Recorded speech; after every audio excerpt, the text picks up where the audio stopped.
CSO인 홍일표라고 합니다. 그 로에몽드는 물과 세상이라는 뜻입니다. 그래서 근데 저기 오늘 좌장을 해주기로 했던 중부대학교의 그 이주원 교수님이 사실은 총장님하고의 그 일정이 변경되는 바람에 오늘 참석이 좀 어렵게 됐습니다.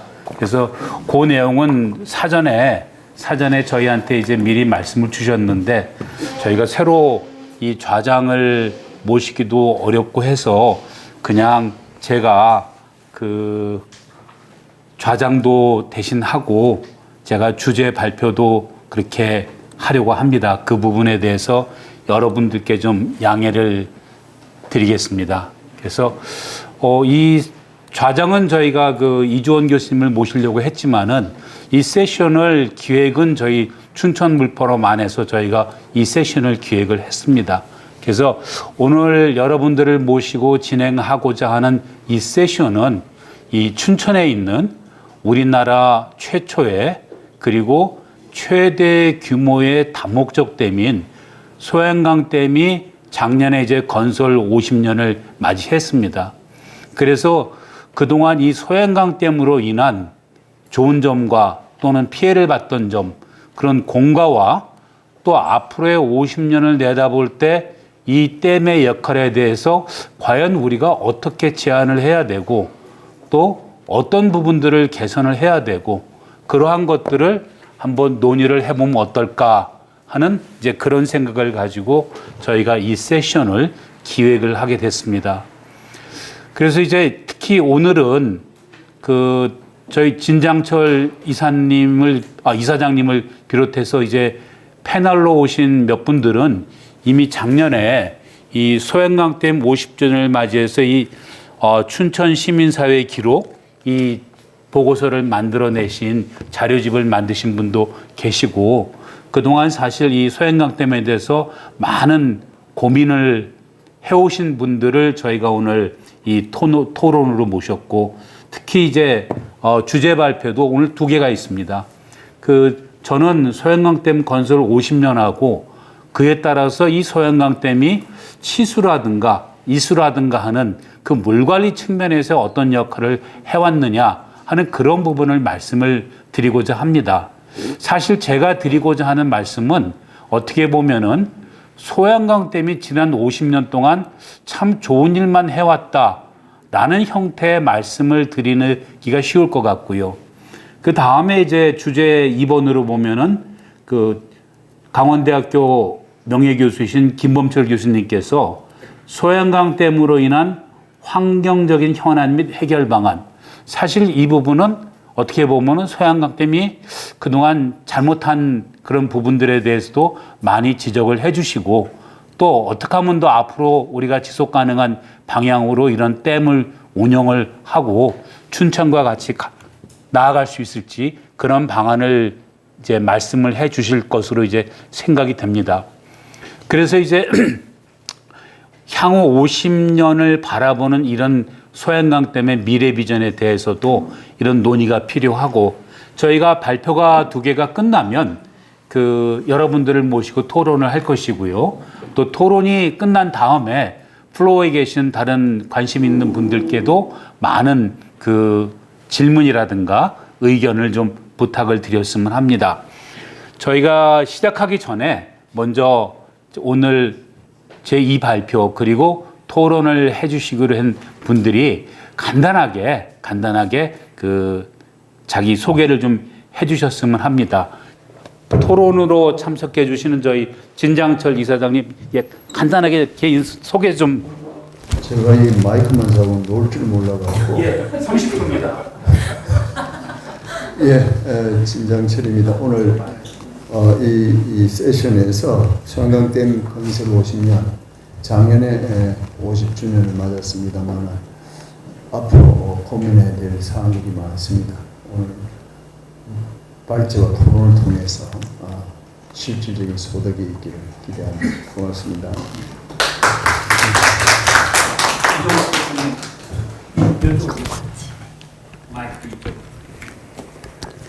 네, 안녕하세요. 안녕하세요. 저 이정수입니다. 저는 녹색미로 공동대표를 맡고 있고요. 춘천국제몰포럼에서는 공동조직위원장이고 올해부터 운영위원장을 맡고 있습니다. 올해 운영이 좀 잘 돼야 되니까 이번 끝까지 참석해 주시면 감사하겠습니다. 고맙습니다.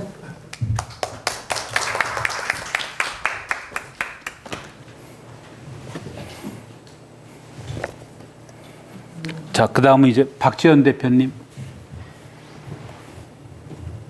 네, 안녕하세요. 저는 박지연이라고 하고요. JH 서스테인이라는 물과 기후변화 분야의 개발협력 프로젝트를 기획하고 수행하는 일을 하고 있습니다. 저는 오늘 이따 토론할 때 말씀드리겠지만 저희가 진행하고 있는 해외 사업에서의 물 관리와 댐 관리 거버넌스 관련돼서 지금 어떻게 운영되고 있는지, 그럼 소양강은 그런 부분에 대해서 어떤 레슨을 가져갈 수 있을지 그런 내용 중심으로 말씀드리겠습니다. 감사합니다. 예. 여기 지금 토론 순서대로 이렇게 제가 소개를 드립니다. 우리 춘천교육대학교 윤지연 교수님 다음 부탁드리겠습니다. 안녕하세요. 저 춘천교육대학교의 윤지연입니다. 네. 저는 우연치 않은 기회에 물교육을 학생들하고 하게 되었는데, 한 10여 년 전부터 이제 물과 관련된 아주 개인적인 관심 때문에 계속 물교육을 해마다 하다가 우연히 진장식 교수님을 알게 되어서 강원대학교에서 하는 물과 인류사회 강좌에도 제가 강의로 참여를 하였고, 어쩌다가 정말 제가 좋은 데 살고 있는데 너무 무지하구나 이런 생각을 하게 되면서 학생들하고 계속 물교육을 같이 공부하고 있습니다. 저희 대학은 초등학교 선생님들을 양산하는 대학인데요. 우리 학생들이 좀 더 많이 공부해서 아이들한테 좋은 교육을 줬으면 좋겠다 이런 생각으로 물교육에 굉장히 관심이 많고 많이 배우고 가겠습니다. 감사합니다. 네, 다음 강원 도민일보의 오세현 부장님 부탁드리겠습니다. 네, 강원 도민일보 오세훈 기자입니다. 저희는 소양강댐 50주년 맞아서 지난해 기획보도를 연재한 게 있는데 그 성과를 좀 인정해 주셔서 오늘 불러주신 것 같고, 오늘 토론에서 소양강댐의 지난 50년이 어땠고 앞으로 50년은 또 어떤 방향으로 나아가야 할지에 대해서 의견을 좀 나눠봤으면 좋겠습니다. 감사합니다. 그러면 제가 발표하기에 앞서서 먼저 이제 이 주제 2번을 발표해 주실 김범철 교수님.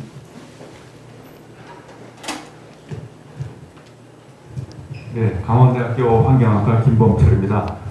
저는 1981년도부터 시작해서 소양호를 연구를 하다가 40년 소양호 연구를 하고 퇴직했습니다. 그러다 보니까 옛날 얘기, 소양호 옛날 얘기를 하는 일을 제가 요즘 맡아서 하고 있습니다. 오늘도 소양호 옛날 얘기 좀 하겠습니다. 예, 다시 인사드리겠습니다. 저는 로에몽드 CSO인 홍일표라고 하고요. 지금 춘천국제물포럼에서 공동조직위원장을 맡고 있습니다. 어떻게 여기 발표 그리고 토론 이 패널 분들을 모시다 보니까 저희 이사장님 그리고 공동조직위원장의 저희 김범철 교수님, 이종수 대표님 이렇게 모두 참석을 해주시는 아주 뜻깊은 자리가 되게 된 점을 감사하게 생각을 합니다. 소양강댐 건설 50년을 보면서 소양강댐이 이슈적인 측면 그리고 치수적인 측면에서 그동안 해왔던 일을 한번 보여드리고, 그럼 앞으로는 이게 소양강댐이 어떤 일을 가지고 가야 될까, 이런 부분들을 말씀을 드리고자 합니다. 조금 전에 처음에 제가 이 세션 설명할 때도 말씀을 드렸지만은 어떻게 보면은 제가 드릴 말씀은 댐이 그동안 가지고 왔던 순기능에 대해서만 아마 말씀을 드릴 수 있을 것 같습니다. 그래서 조금 더 이제 댐이 가져왔던 폐해라든가 그런 부분들은 김범철 교수님께서 말씀을 주시고, 그리고 이제 나머지 다른 여러 가지 거버넌스라든가 지역 차원에서 발생되는 다양한 이슈들은 우리가 토론 시간에 여러 패널 분들께 말씀을 듣는 걸로 하면 좋을 것 같습니다. 말씀드릴 순서는 이제 보시는 것과 같습니다. 네.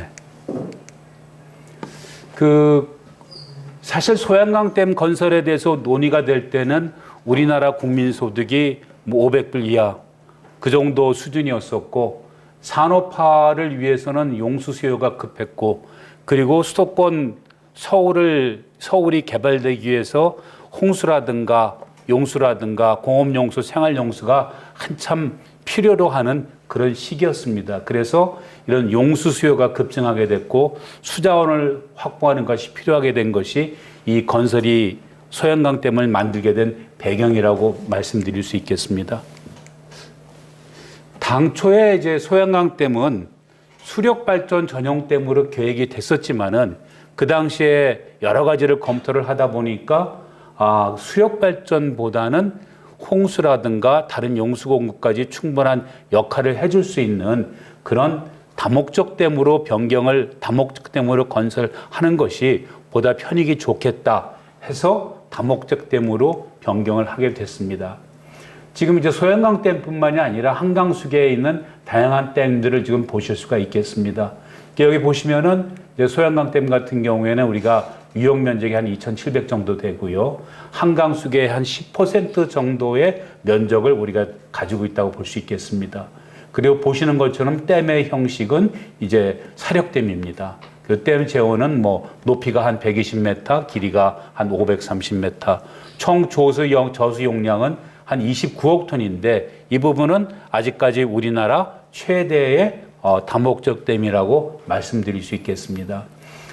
그리고 사업 효과는 이제 이 댐이 가져가는 효과는 홍수 조절이 한 5억 톤 정도, 그리고 용수 공급이 한 15억 톤 정도라고 말씀을 드릴 수 있겠습니다. 세제곱미터인데 편의상 그냥 물이기 때문에 톤으로 말씀을 드리겠습니다.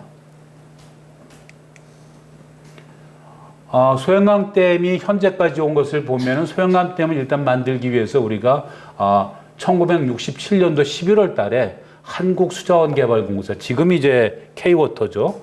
한국수자원개발공사를 만들어서 이 소양강댐 건설을 담당하도록 그렇게 했었고요, 행정적으로. 저희가 이제 73년도에 준공을 했습니다. 그래서 작년이 만 50주년이 되는 해였습니다. 그리고 이제 그동안 이제 세월이 지나가면서 우리가 기후변화의 영향도 있고 그러면서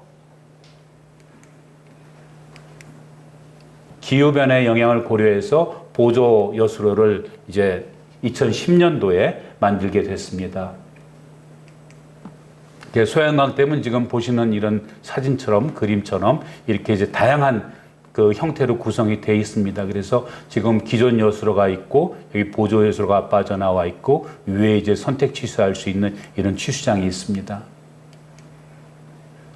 그동안 이제 소양강댐이 어떤 역할들을 해왔는지 이수 그리고 취수적인 측면에서 말씀을 드리겠습니다. 지난 50년 동안 해온 그런 소양강댐 역할을 보니까 모두 한 1,080억 톤의 물을 받아들이고 그리고 1,070억 톤의 물을 방류를 했다고 보시면 될 것 같습니다. 이 물들은 홍수 때 그리고 이제 가물 때 평상시 이렇게 쭉 방류를 했다고 보시면 됩니다. 이렇게 보시면 홍수 조절은 홍수계 모두 이제 730억 톤 정도가 유입이 돼서 모두 한 375억 톤 정도가 방류를 했습니다. 그래서 전체적으로 들어오는 홍수량에서 50%는 일단 가두었다 내보냈다. 그래서 댐이 없을 때보다 이 정도의 양에 대해서만큼은 소양강댐이 기여를 했습니다라고 말씀을 드릴 수가 있겠습니다. 거기에 대한 그런 조금 더 자세한 것은 다음 발표에서 말씀을 드리겠습니다. 그래서 용수 공급도 지난 50년 동안 모두 583억 톤 정도를 공급을 했습니다. 작년에만 12억 톤을 공급을 했는데 우리나라 전체 물 수요가 약 320억 톤 정도라고 보면은 우리나라가 2년 정도 쓸 수 있는 물을 그동안 공급해왔다고 보시면 될 것 같습니다. 그리고 수력 발전도 50년 동안 약 22,900기가와트 정도를 생산을 했었습니다.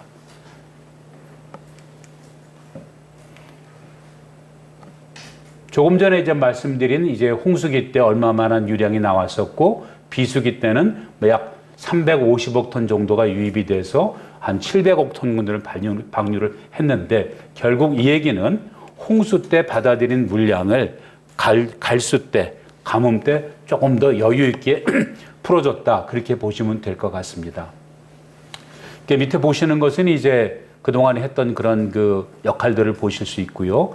그리고 여기 이제 특별히 이제 지난 2006년이라든가 또는 20년 9월 홍수 때 전체 홍수의 한 89%, 84% 정도를 이제 조절을 해줬다.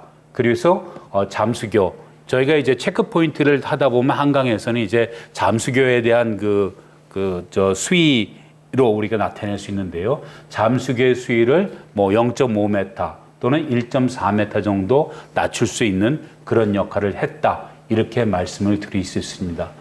전력 생산 같은 경우에도 2023년에만 약 430 기가와트를 생산을 해서 강원도 전체 전력 사용량의 2배 정도를 소양강댐에서 생산을 했습니다.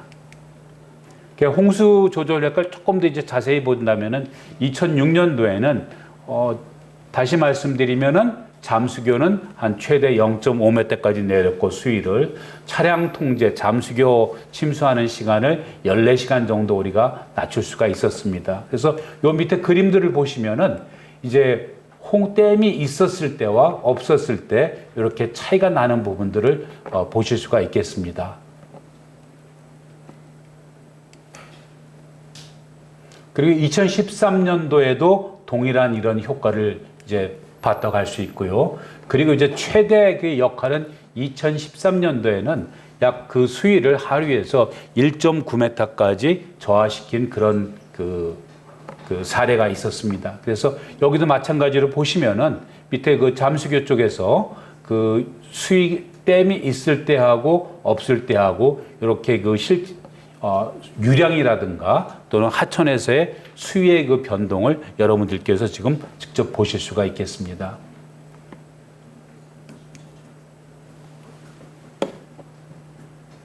예, 똑같은 이제 말씀입니다. 그래서 이제 뭐 댐이 있을 때 없을 때 뭐 해서 이렇게 수위를 얼마를 낮출 수 있었다. 이제 이런 얘기인데 2017년도에도 이런 특별한 이제 성과가 있었습니다라고 말씀드릴 수 있겠습니다.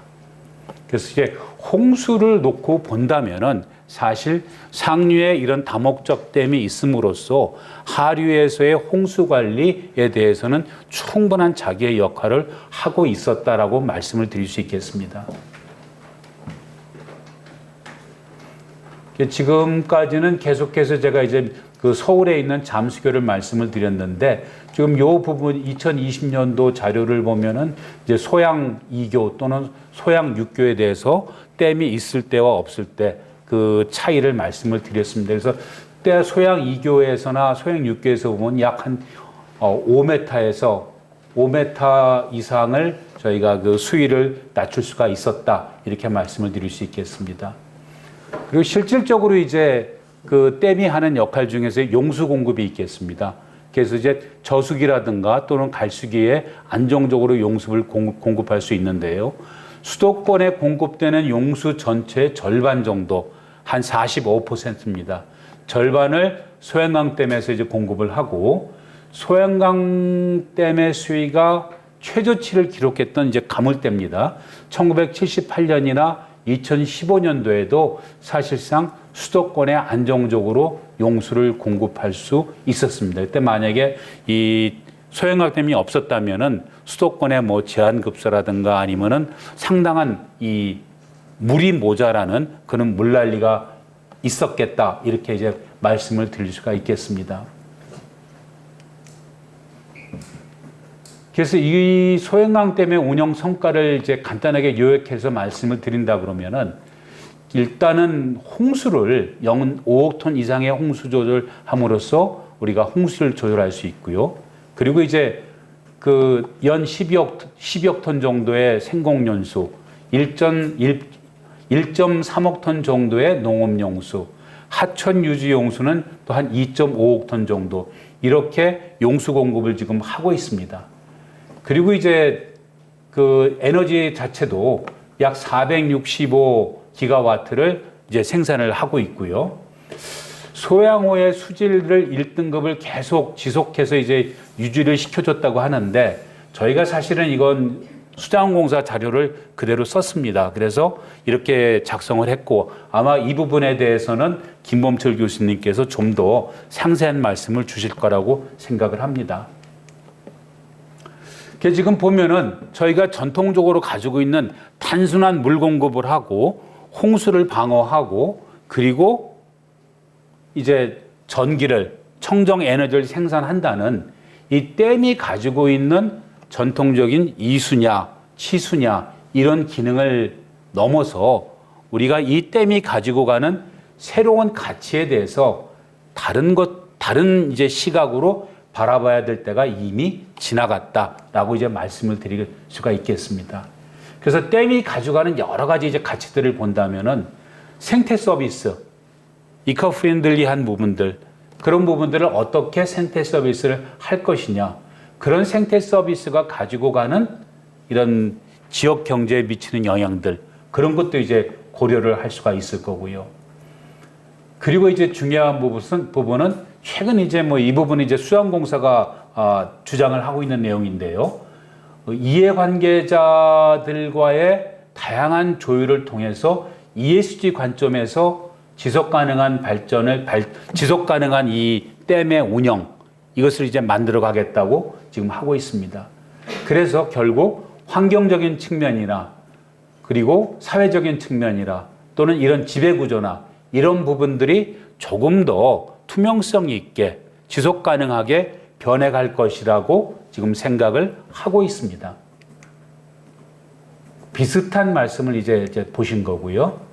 이것도 이제 마찬가지입니다. 그래서 댐의 가치 측정을 한다면 이거는 이제 경제적인 파급 효과를 놓고 본다면은 그 전력 공급에 따른 편익은 1년에 한 930억 원 정도, 용수 공급은 8,500억 원, 그리고 이런 것들이 가져오는 경제적인 어떤 파급 효과는 1,600억, 그리고 홍수 조절이라든가 환경 비용, 그리고 온실가스 저감 편익도 이런 비슷한 보시는 것 같이 이 정도의 규모로 나온다라고 말씀드릴 수 있겠습니다. 그래서 이런 댐의 가치를 측정을 했을 때 2022년도에만 약 2조 1,100억 원 정도의 편익이 발생했다라고 이제 말씀을 드릴 수 있겠는데 이 부분은 수자원공사에서 제시했던 그 자료를 그대로 활용을 한 것입니다. 지금 저희가 그 2010년도에 소행강댐의 보조 여수로를 새로 설치를 했습니다. 그것이 이제 2002년도에 태풍 루사로 인한 강원 지역 동해 쪽에 엄청난 그런 강우량이 온 그 태풍 루사 이후에 기후 변화를 고려해서 기존의 댐들이 가지고 있는 그런 홍수 방어 역량을 어떻게 하면 이제 증대시킬 수 있을까 하는 내용을 가지고 고민을 하다가 결국은 이런 기후 변화로 인한 다양한 여건들을 고려를 하게 됐습니다. 그래서 홍수라든가 가뭄이 양쪽이 아주 극단적으로 발생할 수 있다 하기 때문에 이수뿐만이 아니라 취수 차원에서도 그런 안정성을 강화할 필요가 있다. 이렇게 이제 말씀을 드리고 그런 부분들에 대해서 대응을 하기 시작을 한 것입니다. 그래서 22년도 같은 경우에 보면 이제 서울 동작구에 한 380mm 정도가 비가 왔는데요. 이거는 아마 역대 최고라고 이제 볼 수가 있겠습니다. 우리나라 기록상에. 그때 이제 강남역 부근이 다 침수가 됐었고요. 그리고 이게 또 아이러니하게 22년 7월 달에 지금 이 강남역이 침수되는 이런 사태가 발생한 거는 8월인데 7월 달에는 전남 지역에 강수량이 모자라서 가뭄이 또 역대 최고였습니다. 이렇게 이 좁은 나라에서 우리나라 이 좁은 나라에서 이런 그 양극화 현상을 우리가 볼 수 있기 때문에 기후변화라는 것이 또는 기존의 이런 그 기후 상황이라는 것이 얼마나 이게 익스트림한지 그런 부분들을 알 수가 있다고 말씀드릴 수 있겠습니다. 어쨌든 우리나라는 보면은 참 물 관리하기는 정말 불리한 나라고 볼 수 있겠습니다. 일단 국토는 좁죠. 사람은 많고 그러다 보니까 항상 비는 적정하게 온다고 하더라도 우리가 1인당 가져갈 수 있는 아바페 가져가는 수자원 총량이 뭐 전 세계에서 10분의 1도 그 세계 평균의 10분의 1 정도밖에 안 되는 그런 아주 불리한 상황이라고 볼 수가 있겠습니다. 그리고 이제 여기 보시면은 그 산지가 70%가 넘기 때문에 비가 오면 바로 이제 유출이 심각하고요. 그래서 어찌됐든 우리나라는 이런 홍수라든가 또는 가뭄에 굉장히 취약한 그런 그 상황이라고 말씀을 드릴 수 있겠습니다. 이건 거기에 대한 이제 부대 설명이고요. 앞으로 우리나라의 기후 변화에 따라서 물 관리가 어떻게 될 것이냐. 그리고 향후 기후 변화 시나리오를 저희가 해보니까 홍수량이 그래도 한 20% 이상 증가할 것 같다는 그런 연구 결과들이 있습니다. 그리고 가능 최대 강수량도 이제 증가한다는데, 가능 최대 강수량은 모든 기상적인 여건을 고려할 수 있을 때 여기 내릴 수 있는 가장 많은 비가 얼마냐. 그게 이제 가능한 최대 홍수량입니다. 그 영어로 하면 probable maximum precipitation인데, 큰 댐을 지을 때는 그런 최대치를 우리가 기준으로 해서 댐을 설계를 합니다. 근데 해보니까 20년 전, 30년 전에 우리가 계산을 했던 가능 최대 홍수량이 만약에 하루에 200mm다 했는데, 지금 보니까 지금 그동안에 그 온 비로 가지고 다시 계산을 해보니까 그런 맥시멈치가 한 230mm까지, 240mm까지 올라갈 수 있다는 거죠. 결국 그 얘기는 옛날 기준으로 설계를 해서 만들었던 많은 댐이라든가 수리 구조물들이 지금의 기준으로 본다면은 조금 위험할 수도 있다 하는 얘기가 이제 될 수 있는 겁니다. 그래서 가뭄도 사실은 여러 가지를 이제 검토를 해보면은 다양하게 우리가 생각하지 못했던 그런 그 메가 가뭄들이 발생할 수도 있습니다. 라는 것을 말씀드릴 수 있겠습니다.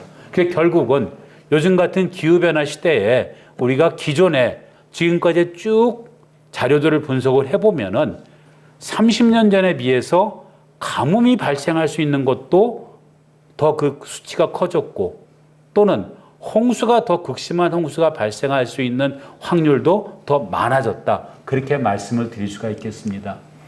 결국 소양강댐이 앞으로는 어떻게 가야 될 것이냐 하는 그런 부분들은 실제로 이수다, 치수다, 아니면 또 발전이다 하는 그런 부분들을 떠나서 댐 지역 주민들하고 어떻게, 그리고 환경과 생태에 관련해서는 또 어떻게, 그리고 기후변화라든가 기타 주변 여건에 따라서 어떻게 변화를 시켜가면서 가지고 가야 될 것이냐 하는 것이 가장 크다고 말씀드릴 수 있겠습니다.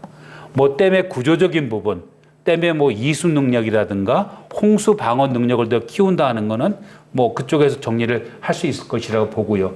실제로 우리가 관심을 가져야 되는 부분들은 이런 기존의 지역 주민들하고의 관계, 환경이라든가 생태하고의 관계, 그리고 기후변화하고 어떻게 우리가 만들어 나갈 것이냐 하는 그런 부분들을 또 고민을 해야 됩니다 하는 말씀을 드릴 수 있겠습니다.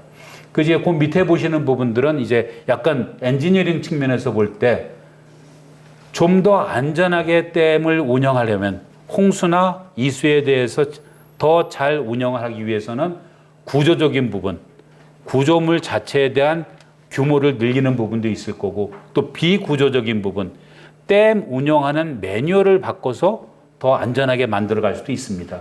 그런 부분들을 어떻게 더 합리적으로 만들어 갈 것이냐 하는 것을 가지고 이야기를 해야 될 거라고 봅니다. 그래서 지금 말씀드리는 이 부분들은 저희가 아직 수자원공사라든가 이 소양강댐을 관리하는 수자원공사에서 명확한 대안을 제시는 하지 않았지만은 이런 부분으로 가겠다, 이런 방향성을 가지고 우리가 준비를 하겠다는 그런 의견들은 있습니다. 그래서 이런 부분들이 앞으로 이수라든가 치수를 위한 소양강댐의 향후 발전 방향, 향후 운영 방안이 될 것이다 라고 이제 말씀을 드릴 수 있겠습니다. 그래서 이것도 마찬가지지만은 소양강댐이 가지고 갈 수 있는 어떤 실질적인 물 공급을 위해서는 오늘 오전에 이제 그 수리권 얘기도 이제 기조연설에서 해주셨고, 물 공급 부분도 많이 얘기가 나왔었는데 실제로 보면은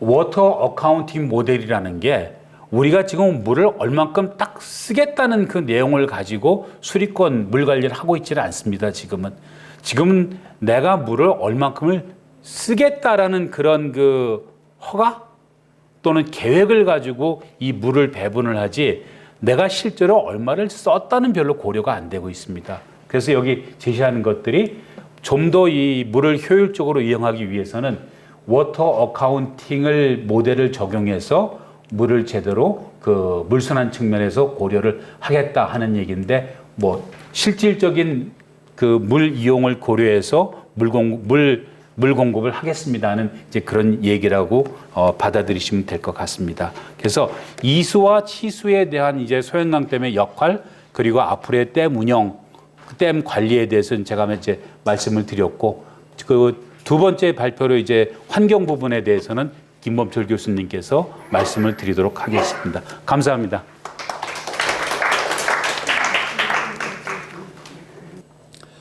예, 소양강댐으로 인한 환경 문제, 그걸 과연 우리가 어떻게 해결했는지 또 앞으로 어떤 대책을 우리가 해야 되는지 거기에 대해서 말씀을 드리겠습니다.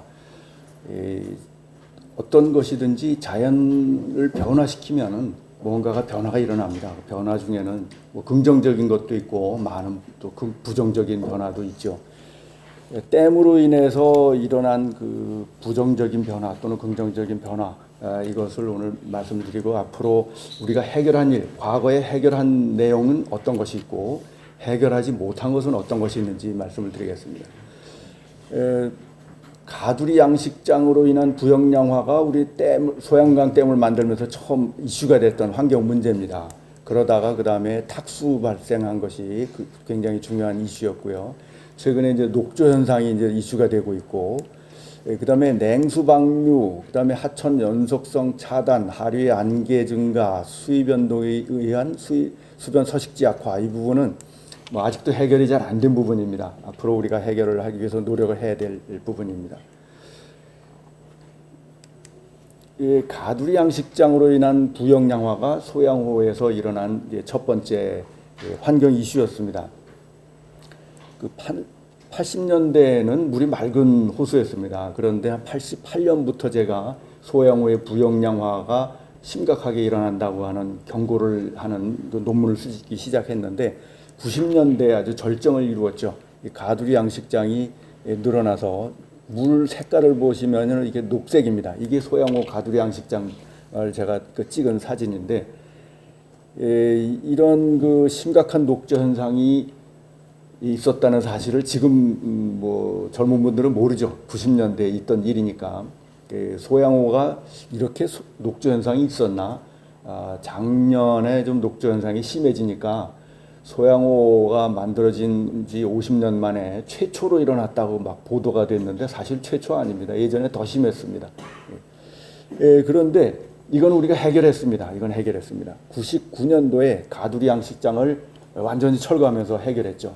그때 이제 철거하게 된 것이 소양강 맑은 물 지키운동본부 진장철 교수님께서 리드를 하셔서 저도 참여하고 여러 사람들이 그런 그 세미나도 하고 뭐 그런 이슈를 제기해가지고 결국은 이제 환경부에서 가두리 양식장의 10년 단위 면허를 더 이상 연장을 하지 않는 것으로 결정했습니다. 이렇게 해서 철거해가지고 해결이 됐습니다. 그 당시에 가두리 양식장이 이렇게 13개가 있었습니다. 13개가 많다고 생각되시죠? 소양강에서 12개, 13개 만들어졌을 때 제가 신문에 매스컴에 막 그 인터뷰하고 신문에 90년도에 동아일보에 컬럼을 썼어요. 그게 아주 획기적으로 이제 이슈를 제기를 하게 됐는데 90년도에 동아일보 컬럼에 제가 가두리 양식장은 철거해야 된다고 썼더니 이제 난리가 난 거죠. 그래서 여기서 이제 더 이상 허가를 강원도에서 안 내주니까 충청북도로 전부 몰려가가지고 충주댐에는 가두리 양식장이 33개가 허가가 났습니다. 소양호에 거의 3배 가까운 숫자가 있었죠. 그러면서 이 소양호의 장기 수질 변동을 보면 맨 아래 그림이 클로로필입니다. 식물 플랑크톤 밀도인데 여기 보면 굉장히 높은 값이 튄 걸 볼 수가 있습니다. 이게 이 당시에 얼마나 심했는가를 알 수가 있습니다. 그 다음에 좀 특이한 점이 여기 보면 뭐 튀는 값이 있죠. 이게 2006년도에 탁수가 대량 발생했을 때 탁도 부유물질 농도입니다. 이런 그 큰 이벤트들이 있었습니다. 가두리 양식장이 호수 수질에 얼마나 영향을 주었는가. 이 그림이 뭐냐면 식물 플랑크톤의 1차 생산입니다. 광합성량입니다. 뭐 커브가 거의 똑같은데 이 하얀 동그라미가 식물 플랑크톤의 광합성 생산량이고 까만 동그라미가 가두리 양식장 물고기 생산량입니다. 정확하게 물고기 생산량하고 비례하는 모습을 보여주고 있죠. 이렇게 해서 2000년도에 이게 다 없어지면서 여기 보면은 식물 플랑크톤의 광합성량이 극도로 낮아졌죠. 이게 2000년에 소양호제가 조사한 이래로 최고의 맑은 물을 보였었습니다. 이건 이렇게 해서 가두리 양식장이 굉장히 중요한 역할을 한다는 것을 입증을 하고 여기에 이제 춘천 물포럼 이전에 그 시민운동들이 굉장히 중요한 역할을 해서 이걸 다 철거하고 해결을 했습니다. 사실 이거는 굉장히 자랑할 만한 일입니다. 왜 자랑할 만한 일이냐면 지금 전 세계 여러 나라들이 이 양식장을 내쫓지 못해서 수질오염으로 몸살을 앓고 있습니다. 뭐 중국, 인도네시아 뭐 이런 동남아시아 여러 나라들이 어마어마하게 많고 일본도 그대로 있어요. 보면은 제가 처음에 일본에 가서 양식장의 사료를 어떻게 만들면은 오염을 줄이는가 뭐 이런 거 배우러 다니고 그랬는데 그 다음에 다 철거한 다음에 제가 어느 국제학회에서 이게 철거한 다음에 수질이 좋아진다고 발표를 했더니 일본 교수들이 와서 물어보더라고요. 야, 어떻게 쫓아냈냐? 우리는 불가능한데 이러더라고요. 그게 이제 우리는 굉장히 좀 선제적으로 자랑스러운 일을 하나 한 겁니다.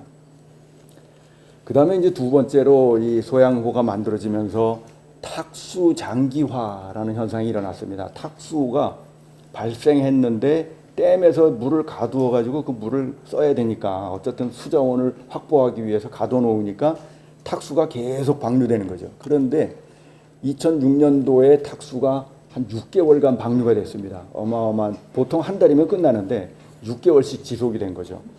자, 그게 이제 어떤 일이냐 하면은 소양호 유역의 농경지에서 탁수가 발생하는데 언제부터 시작됐냐면요. 옛날부터 있던 일이 아닙니다. 1997년경부터 시작이 됐습니다. 95년도부터 조금씩 올라가긴 했는데 97년도에부터 탁수가 나오기 시작해서 제가 탁수 발생이 심각하다고 신문에 기고문을 쓴 게 98년입니다. 98년, 99년 이때부터 기고문 쓰고 뭐 인터뷰하고 뭐 그러면서 이제 지적하기 시작했었습니다. 그럼 왜 이때부터 증가했느냐? 강원도에 농가에 트랙터를 보급한 대수가 있습니다. 농기계, 트랙터 보급 대수를 보니까 딱 이때 늘어난 거예요. 트랙터가 뭐 하는 거예요? 위에서 땅 파는 거죠. 흙 파는 거죠. 그래서 트랙터 보급 시기하고 정확하게 일치하게 이렇게 탁도가 증가했습니다. 가장 큰 원인이 뭐냐면 트랙터가 흙을 파가지고 배추밭에다가 뿌려줍니다. 무밭 배추밭에다가 새 흙을 덮어주는데 그걸 이제 객토라고 부릅니다. 객토. 그 객토를 하고 나면은 아주 땅이 푸석푸석해서 무배추가 잘 자라요. 그런데 비만 오면 엄청나게 씻겨 내려가는 거죠. 그래서 흙탕물이 심각하게 많이 늘어난 겁니다. 그리고 그 밭들 보면 상당히 많은 양이 불법 경작입니다. 임야인데 경작을 하는 거예요. 요 다음 세션에 3시 반부터 하는 세션에서 불법 경작, 소양강 유역의 불법 경작에 대해서 발표가 있습니다.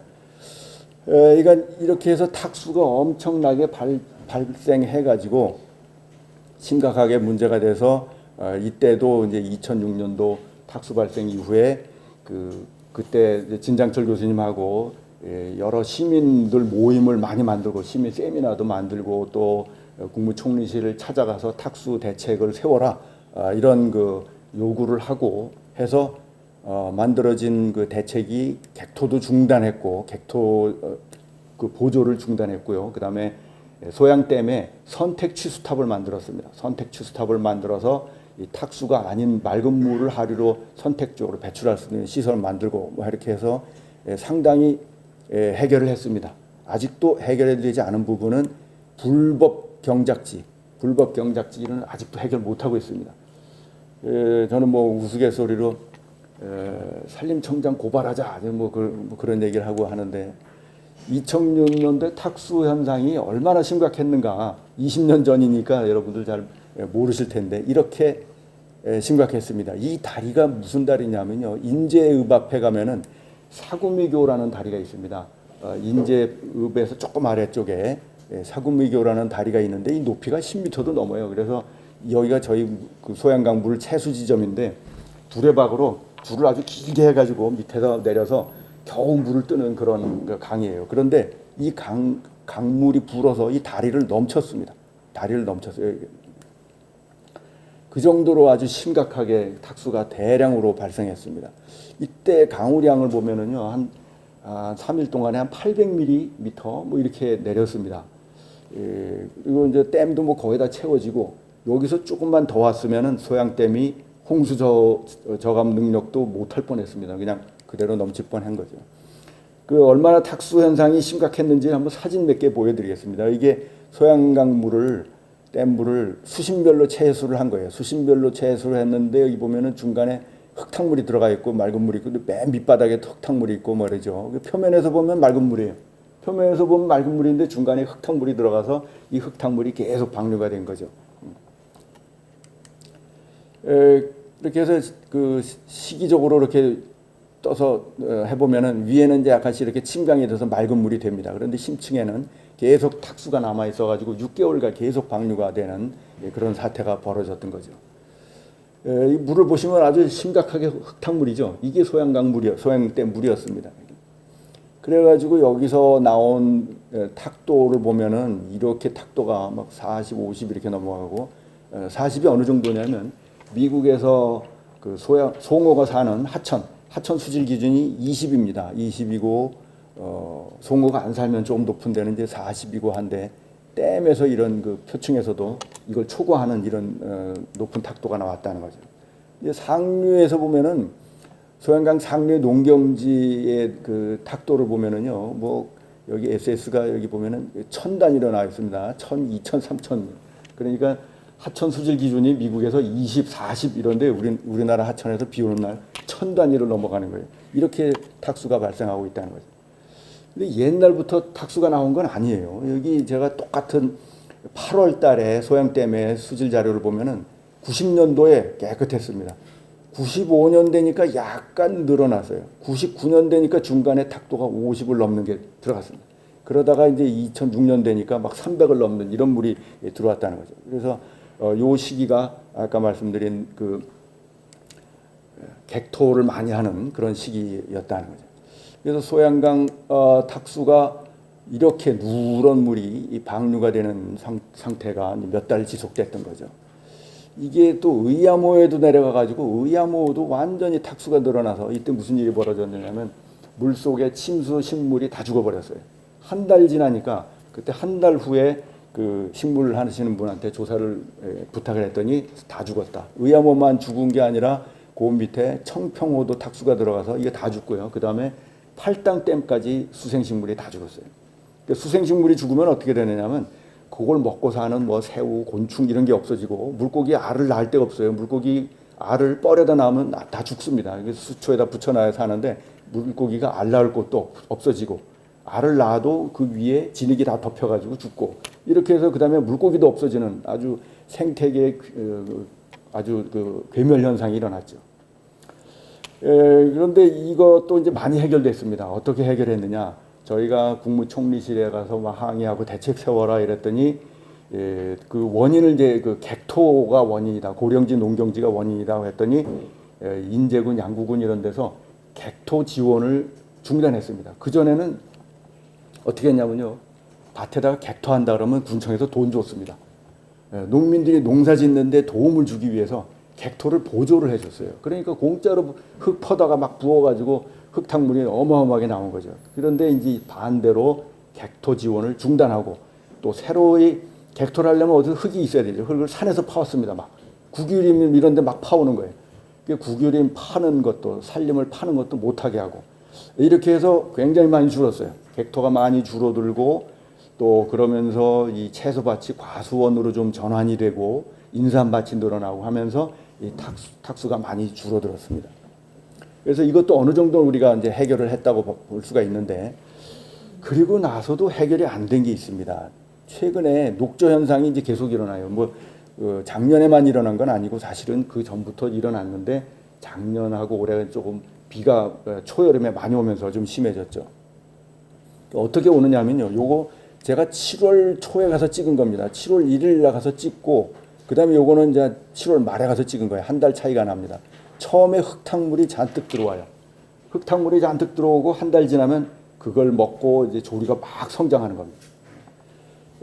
그래서 유역에서 이 흙탕물이 들어올 때 뭐가 들어오느냐면, 이 퇴비가 많이 뿌려지면은 흙탕물이 입자 표면에 인이 흡착이 돼 들어옵니다. 그러니까 진흙 입자가 그냥 순수한 토양 입자가 아니에요. 거기에는 우리가 뿌린 비료 퇴비의 인성분이 잘 흡착이 돼가지고 들어옵니다. 그리고 호수에 들어와서 이걸 다시 릴리스하는 거예요. 그러면 이제 조류가 성장하는 거죠. 그래서 대책은 뭐냐? 대책은 유역에서 일단 그 양분을 적게 뿌려야 된다. 인비료를 적게 뿌려야 되고, 미국은 인비료를 뿌리는 걸 규제해요. 마음대로 못 뿌리게 합니다. 그런데 우리는 인비료를 막 섞은 그 복합 비료를 굉장히 싼 값에 뿌립니다. 왜냐하면 정부에서 보조금을 줘가지고 비료값을 싸게 유지해줘요. 그러니까 사실은 환경 오염시키라고 보조금 주는 거예요. 이게 이제 일종의 유해, 영어로 harmful subsidy라고 하는데 환경에 유해한 보조금입니다. 이 인비료를 싸게 해주는 것, 이런 것이 이제 보조금을 주어가지고 오염을 가중시키는 그런 것이 아직 해결이 안 됐어요.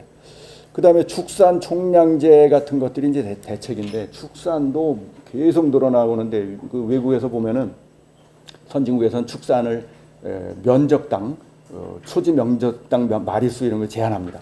또 마리당 배출되는 인 농도에 대해서, 인양에 대해서 배출 부과금을 매긴다든가, 이렇게 해서 총량 규제를 하고 하는데, 우리나라에서 아직 이걸 전혀 손을 못 대고 있습니다. 양분 총량제, 축산 총량제는 환경부에서 검토한 지가 거의 20년이 넘었어요. 네, 그런데 계속 검토만 하고 연구만 하고 있고 시행을 못 하고 있습니다. 그 다음에 또 불법 경작을 없애야 된다. 이걸 왜 제가 불법 경작을 또 얘기를 하느냐면, 산에 있는 그 밭들 중에서 경사가 큰 부분이 뭐냐면 임야를 경작하는 거예요. 평지보다 이 경사가 큰 곳에서는 침식량이 훨씬 더 많습니다. 그래서 이 경사진 밭을 없애야 되는데, 산림으로 복원해야 되는데, 경사진 밭이 많은 부분이 보면은 임야예요. 지목상.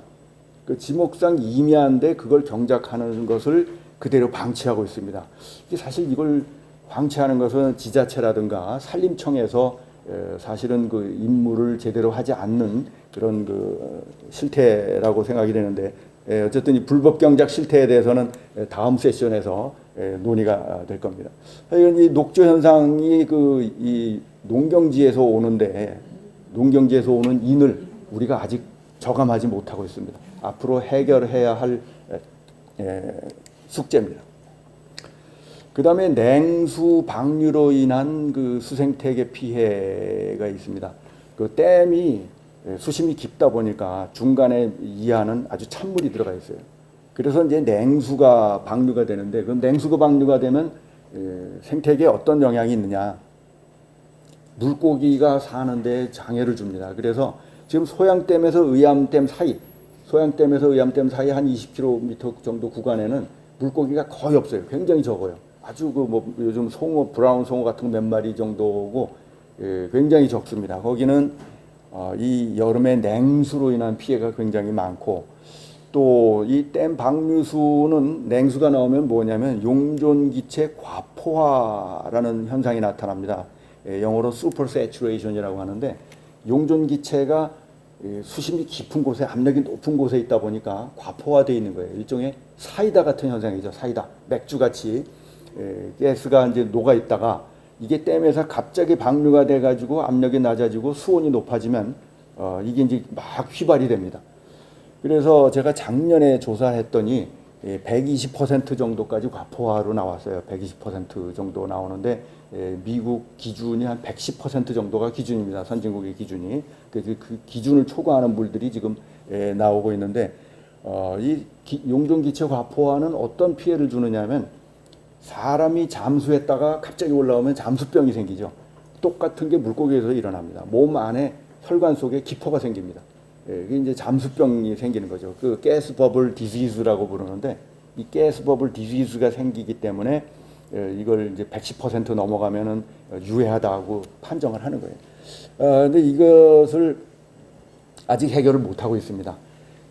선택 취수탑이 건설이 됐어요, 지금. 선택 취수탑을 건설된 지가 한 7, 8년 됐는데, 그러면은 이제 표층 방류를 계속 하면은 이런 문제가 없습니다. 표층에 찬물이 아니니까. 또 표층은 대기하고 평형을 이루고 있어서 기체가 100% 평형을 이루고 있어요. 그런데 아직은 이 표층 방류를 완벽하게 못하고 있습니다. 지금 표층하고 중층부를 섞어서 같이 나오게 돼 있습니다. 같이 방류하고 있는데 뭐 그 방류구의 구조적인 문제도 약간 있고 또 표층에 이제 남조류가 발생하게 되면은 여름에 남조류 표층 방류하면 남조류 세포가 흘러나가게 됩니다. 그 남조류 세포가 흘러나가는 것이 약간 또 사람들에게 거부감을 줄 수도 있고 뭐 남조류 피해가 더 나쁜 건지 냉수 피해가 더 나쁜 건지는 참 따지기가 어렵습니다. 뭐 어쨌든 어느 쪽이든 약간 네거티브한 이펙트가 있습니다. 그래서 이 표층 방류를 앞으로 어떻게 더 늘리면서 이 피해를 줄이는 방향을 많이 모색을 해야 되겠다 이렇게 생각을 하고 또 하나는 댐 하류에 소형 보를 설치하자. 뭐 높이 한 50cm, 1m 이내 이런 보를 몇 단계를 만들어주면 좋겠다는 게 제 생각입니다. 뭐냐면 소양댐 밑에서 이 의암호 가는 사이에 그 강을 보면은 발전할 때는 물이 흘러요. 근데 발전 안 하면은 거의 말라붙을 정도로 확 줄어듭니다. 그럼 수위가 급격하게 변동하면은 이 저소동물은 어떻게 되느냐면요. 저소동물은 돌틈에 살다가 물이 빠지면은 빨리 따라가질 못해요. 그러면 그냥 말라 죽는 겁니다. 말라 죽고 또 물이 찼을 때 또 가장자리로 기어 나왔다가 물이 빠지면 또 말라 죽고 이러니까 거기에 제대로 정상적인 그 저소동물 생태계가 안 만들어진다는 거죠. 부착조류라든가 부착조류를 먹고 사는 그 수소곤충 이런 게 안 만들어지고 그러면은 이제 피해가 크니까 조그만 보를 만들자 이런 제안을 좀 하고 있습니다. 그다음에 하천 연속성 차단. 이 댐을 만들면 어느 댐이나 물고기의 이동을 차단하는 일이 부작용이 생깁니다. 그러면 댐 상류와 하류의 동물이 군집이 격리가 됩니다. 격리되면은 이걸 이제 생태학에서는 서식지 단편화라고 부릅니다. 그 해비테트 프래그멘테이션이라고 하는데 이 프래그먼트로 쪼개진다는 거죠. 그러면 어떻게 되느냐면 파퓰레이션이 동일한 종이라도 파퓰레이션이 격리됩니다. 격리되면 그 안에서 좀 근친교배 같은 현상이 나타나는 거죠. 그 근친교배 현상이 나타나면서 유전자 다양성이 점차 낮아집니다. 예를 들면 소양강 댐에 사는 붕어하고 의암댐에 사는 붕어가 똑같은 붕어라는 종이지만 그 군집 자체가 가지고 있는 지인 다이버시티는 비교해 보면은 서로 달라진다는 거죠. 그래서 이 격리가 되면은 지인 다이버시티가 줄어들고 그러다 보면은 나중에 어떤 환경 변화가 일어났을 때 생존 능력이 떨어집니다. 멸종 가능성이 더 높아지는 거죠. 그래서 이런 것들은 어류를 인공으로 포획해서 이송해가지고 상하류로 옮겨주고 이러는 노력들이 이제 필요하다. 근데 지금 우리가 하는 것은 뱀정어만 조금 하류에서 잡아가지고 올려줍니다. 그 외에 다른 물고기에 대해서는 거의 해주지 않고 있어요. 그래서 이 물고기의 이동을 차단하는 하천 연속성 차단도 아직 우리가 해결을 못한 그런 내용입니다.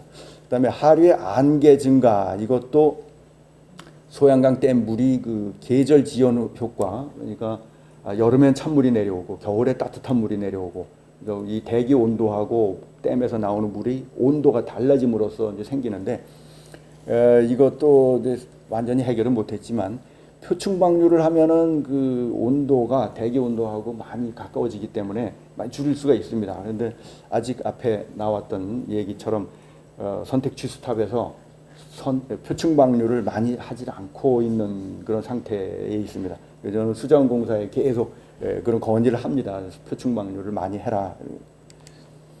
그다음에 수위 변동에 의한 수변 서식지 악화. 이 댐이라고 하는 것은 수위 변동이 필수적으로 있습니다. 왜냐하면 물을 가두었다가 가뭄에 쓰고 하니까 수위가 올라갔다 내려갔다 할 수밖에 없죠. 수위 변동이 가장 큰 댐이 소양댐입니다. 우리나라에서는 한 30m 됩니다. 호수의 생태계 건강성을 제가 몇십 개 호수를 조사를 했었는데 이 수위 변동하고 비교를 해보면 정확하게 일치합니다.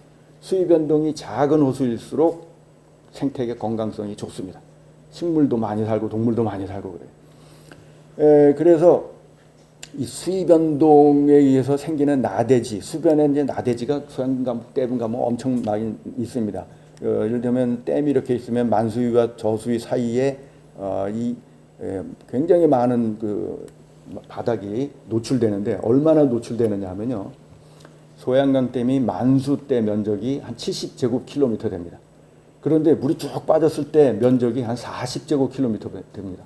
그러니까 40% 정도의 면적이 줄어들어요. 그 얘기는 40%의 바닥이 노출된다는 거죠. 40%의 바닥이 건조에 그냥 취약하게 노출돼서 동물이 죽을 수밖에 없고 빨리 따라 내려가지 못하는 동물은 이제 없어지는 거예요. 그렇게 해서. 그래서 대책으로 일부 보완하는 대책이 뭐냐면 이런 부댐을 하나 조그맣게 만들어주는 겁니다. 그러면은 만수 때는 이거 살짝 잠기고 저수위 때는 여기 물이 고여 있어요. 고여 있으면서 여기에 생물 서식지로서 역할을 하게 하는 겁니다. 이런 부댐 개념이 그 외국에서도 일부 이제 시행이 되고 우리나라에 3개가 만들어졌습니다. 그래서 2003년도에 제가 환경부에 비전오염 저감 대책으로 한강수계 3개를 제안을 했습니다. 그 중에 한 개가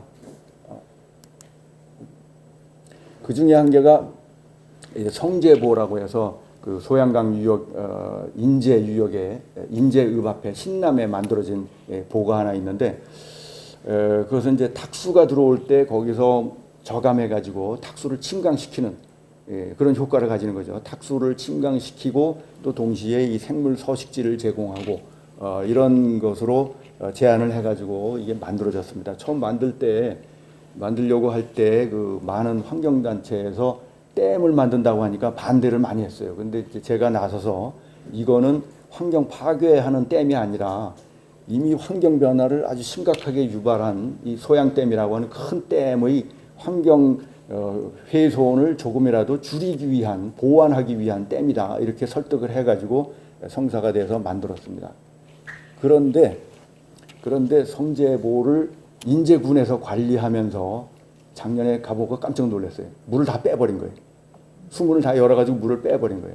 이게 원래 만든 목적이 늘 물을 가두어 놓고 여기 생물 서식지가 돼서 생물이 살고 여름엔 탁수가 침강되고 이렇게 해야 되는데 수문을 열어버린 거예요. 그러니까 흙탕물이 들어왔을 때 이리로 다 빠져나가고 그리고 여기 물 수위가 낮을 때 뺐으니까 노출되어 있는 거예요. 노출돼서 나대지로 생물이 못 사는 그런 상태로 돼 있더라고요. 그래서 지금 작년에 제가 신문에 한번 그 기고문을 썼습니다. 이 성제보를 설립 목적에 맞게 사용해야 된다. 이렇게 썼는데 올해도 또 물을 뺐어요.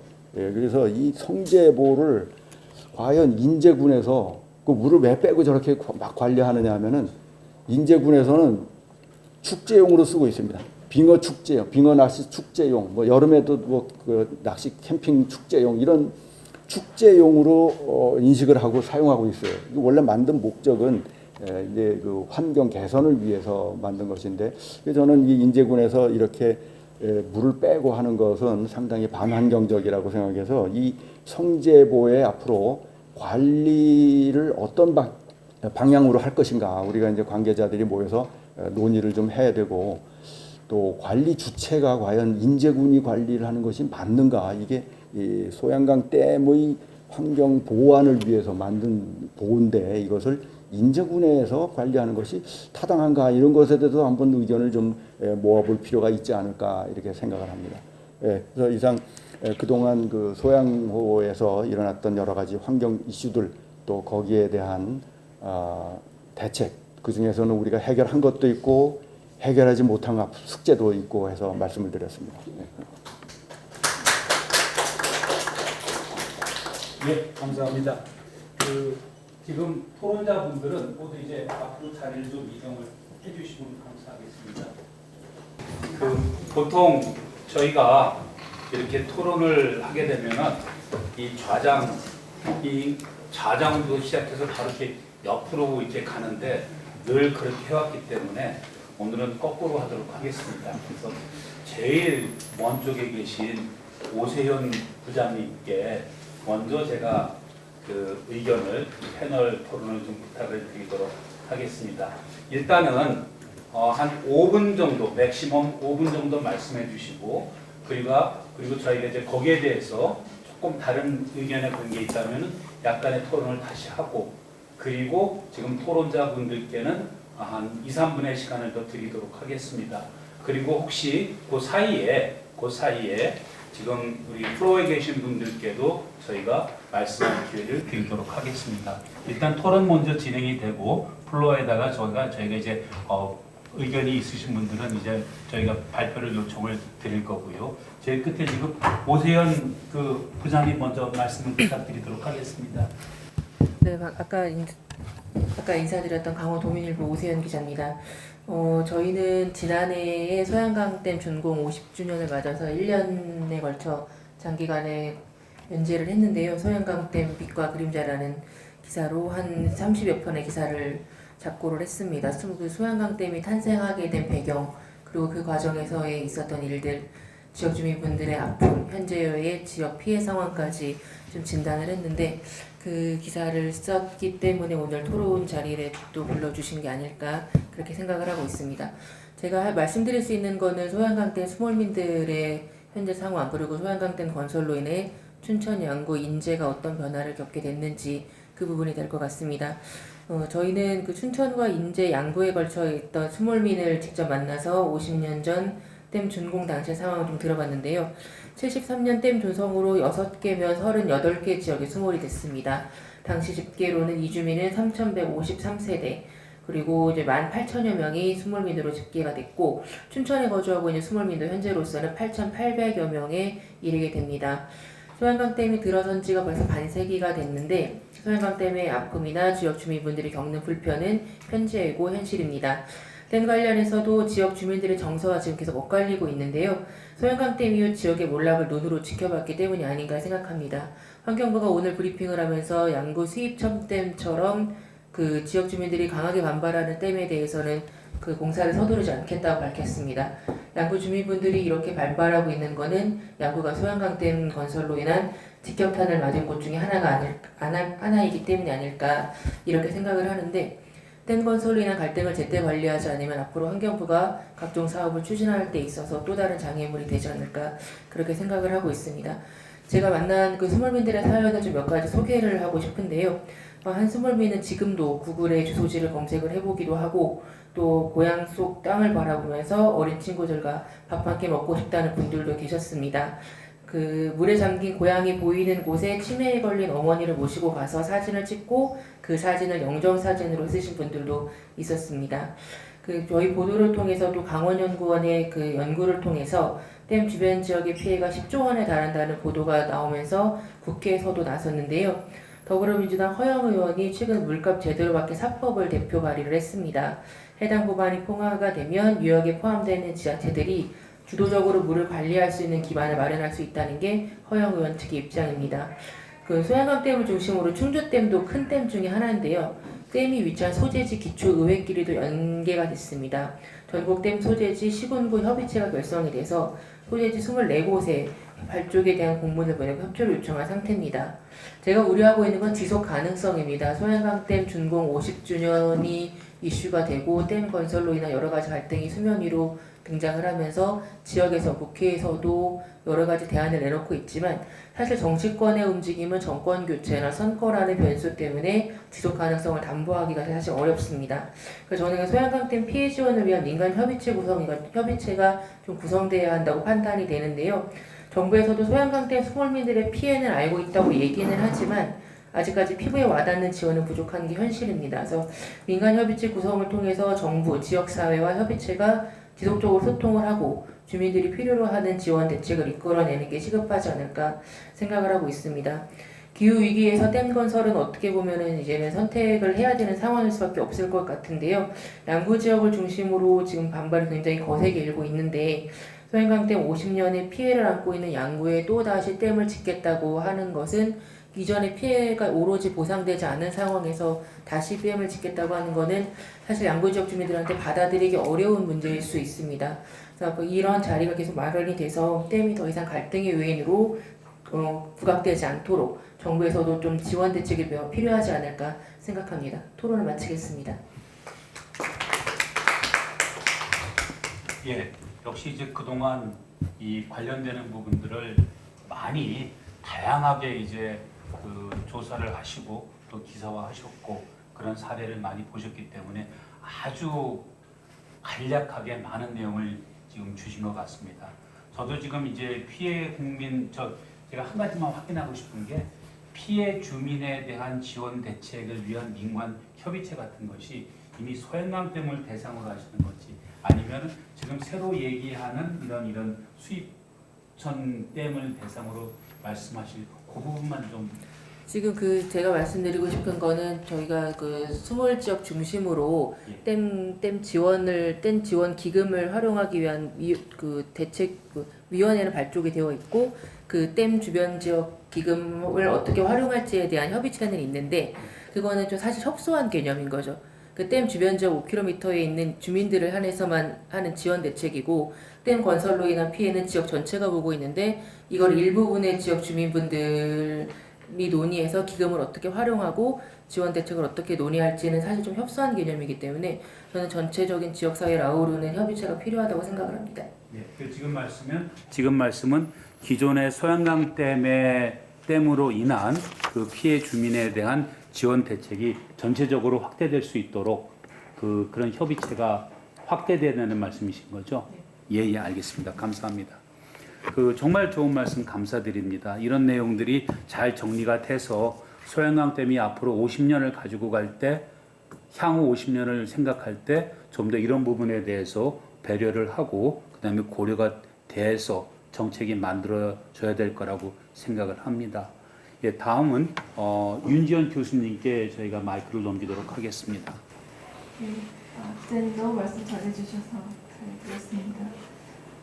저는 아까 교수님 말씀드리면서 이 댐의 문제가 댐의 문제만이 아니라 화강구의 문제만이 아니라 농림부랑 좀 협업을 했으면 좋겠다 이런 생각이 드는 거예요. 사실 경작의 문제하고 보존을 해야 되는 환경부의 문제하고는 약간 갈등이 충돌되는 부분이 있는데 여기서 우리가 개인이 할 수 있는 일과 개인이 지자체가 할 수 있는 일, 좀 관에서 할 수 있는 일들이 좀 교통 정리가 돼야 되지 않을까 이런 생각이 듭니다. 소양댐 위로 올라가면 인제 또 그 위로 올라가면 이제 평창 이쪽으로 올라가면 경작의 면적이 상상을 초월할 정도로 넓어요. 그러니까 어떻게 저렇게 큰 산을 저렇게 다 경작을 할 수 있지? 근데 제가 궁금한 것은 배수로 이런 것들이 그렇게 관리되는 걸 본 적이 없습니다. 그러니까 고랭지 농업을 그렇게 한다 그러면 그걸 허락해주는 그 순간 배수로를 어떻게 할 것인지에 대한 허락도 같이 되어야 되고 이제 그 부분에 대한 사실은 이걸 어떻게 어느 쪽으로 이제 이 밭과 저 밭을 이 산과 저 산이 그러니까 그렇게 그 고랭지 농업을 많이 하게 되는 평창 쪽으로 더 올라가면 더 심한데 이제 그런 것들에서 쏟아져 내려오는 오수와 또 흘러 들어오는 소양강 물로 흘러 들어오는 그런 유입 경로들 이런 것들에 대해서 관리가 전혀 안 되고 있는 것은 아닌가. 이제 더군다나 그렇게 고랭지 농업을 하게 되면은 수질에도 영향을 주지만은 산사태 위험이 너무 커서 이제 이런 산림청이라던가 농림부라던가 환경부라던가 이런 좀 협업을 하셔서 대책을 마련하셔야 되는 게 아닌가 이런 생각이 좀 듭니다. 개인 농민들에게 우리가 사실은 거들 양식을 하던 어민들도 먹고 살려고 했던 거 아니겠습니까? 근데 고랭지 농업을 하는 농민들도 먹고 살려고 할 뿐인데 거기서 수확을 많이 얻어야 내가 돈을 버는데 라고 밖에 할 수가 없는데 처음에 허가 내줄 때 이제 교육을 할 때 자격을 줄 때 이럴 때 조금 수로에 대한 정비 그다음에 그거에 대한 어떤 그 자격 이런 것들 좀 관리했으면 좋겠다 이런 생각이 듭니다. 게다가 저희 지금 춘천에는 수영댐 한가운데 레고랜드도 있고 주변에 굉장히 아파트도 많이 들어오고 수질에 대한 위험도가 사실 굉장히 증가하고 있는 그런 상황입니다. 그래서 여러 가지 고민이 더 필요하다 이런 생각이 들고 저는 그 교육을 오래 했던 사람인데 저희 학생들하고 늘 이제 1년에 한 번씩 꼭 이 물과 관련된 체험도 하고 여러 가지 견학도 하고 있습니다만 생각보다 우리 학생들하고 찾아보면 이 소양강댐의 역할과 이렇게 기념비적인 건축물에 대해서 초중고등학교 공교육에서 잘 교육이 이루어지지 않고 있다 이런 생각이 드는 거예요. 그래서 이런 그 댐에 대해서 점점 부정적인 인식이 되게 큰데 반면에 이 소양강댐이 어떤 기여를 했는지 또 어떤 지역의 희생이 있었는지 또 댐의 중요성이 어떤 것이 있는지 이런 것들을 지역사회, 농축산업 방식이라던가 환경 문제와 함께 좀 교육에서 좀 잘 다뤄줬으면 좋겠다 이렇게 교육부에 좀 요청할 수도 있을 것 같습니다. 또 우리는 지역 교육 과정이라는 게 또 있거든요. 지역에서 만든 교과서도 있어요. 그런 데서 좀 인용을 했으면 좋겠다 생각이 들고 제가 학생들하고 늘 아쉬운 게 10여 년 전부터 소양댐 위에 있는 물문학원을 꼭 가는데 그 시설이 너무 참 열악합니다. 그래서 물문학원의 기능, 그 물에 대해서 사람들에게 홍보하고 알려주고 자료를 공유하는 그런 기능이 너무 협소하다 이런 생각이 듭니다. 물 박물관이라던가 물 체험관이라던가 물 교육관이라던가 국내외에 굉장히 유려한 시설들이 굉장히 많은데 좀 우리가 벤치마킹을 했으면 좋겠다. 그래서 많은 사람들이 좀 그런 자료를 얻어갔으면 좋고 공유했으면 좋겠다 이런 생각이 들고 세 번째는 그 하수 처리와 상수 유실에 대해서 좀 더 관심을 가졌으면 좋겠다 이런 생각이 듭니다. 사실 좋은 수질이 제일 중요하지만 상수 유실에 대해서 우리가 좀 더 관심을 갖는 방법이 없을까.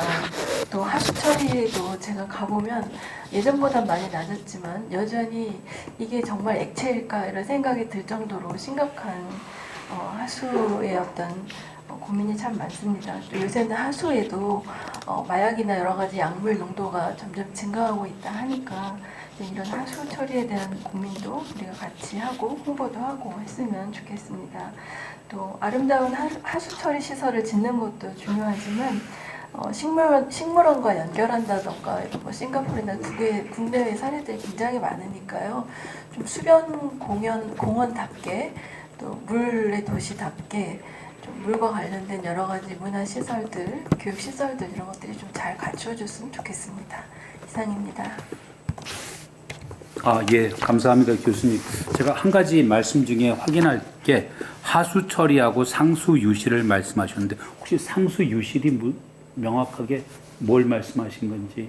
그 상수 취수장에서 이제 집까지 오는 그 과정에서 어떻게 유실이 많아요? 예, 무슨 말씀인지 알겠습니다. 예, 감사합니다. 예, 그럼 다음은 그 박지원 대표님 의견 토론 부탁드립니다.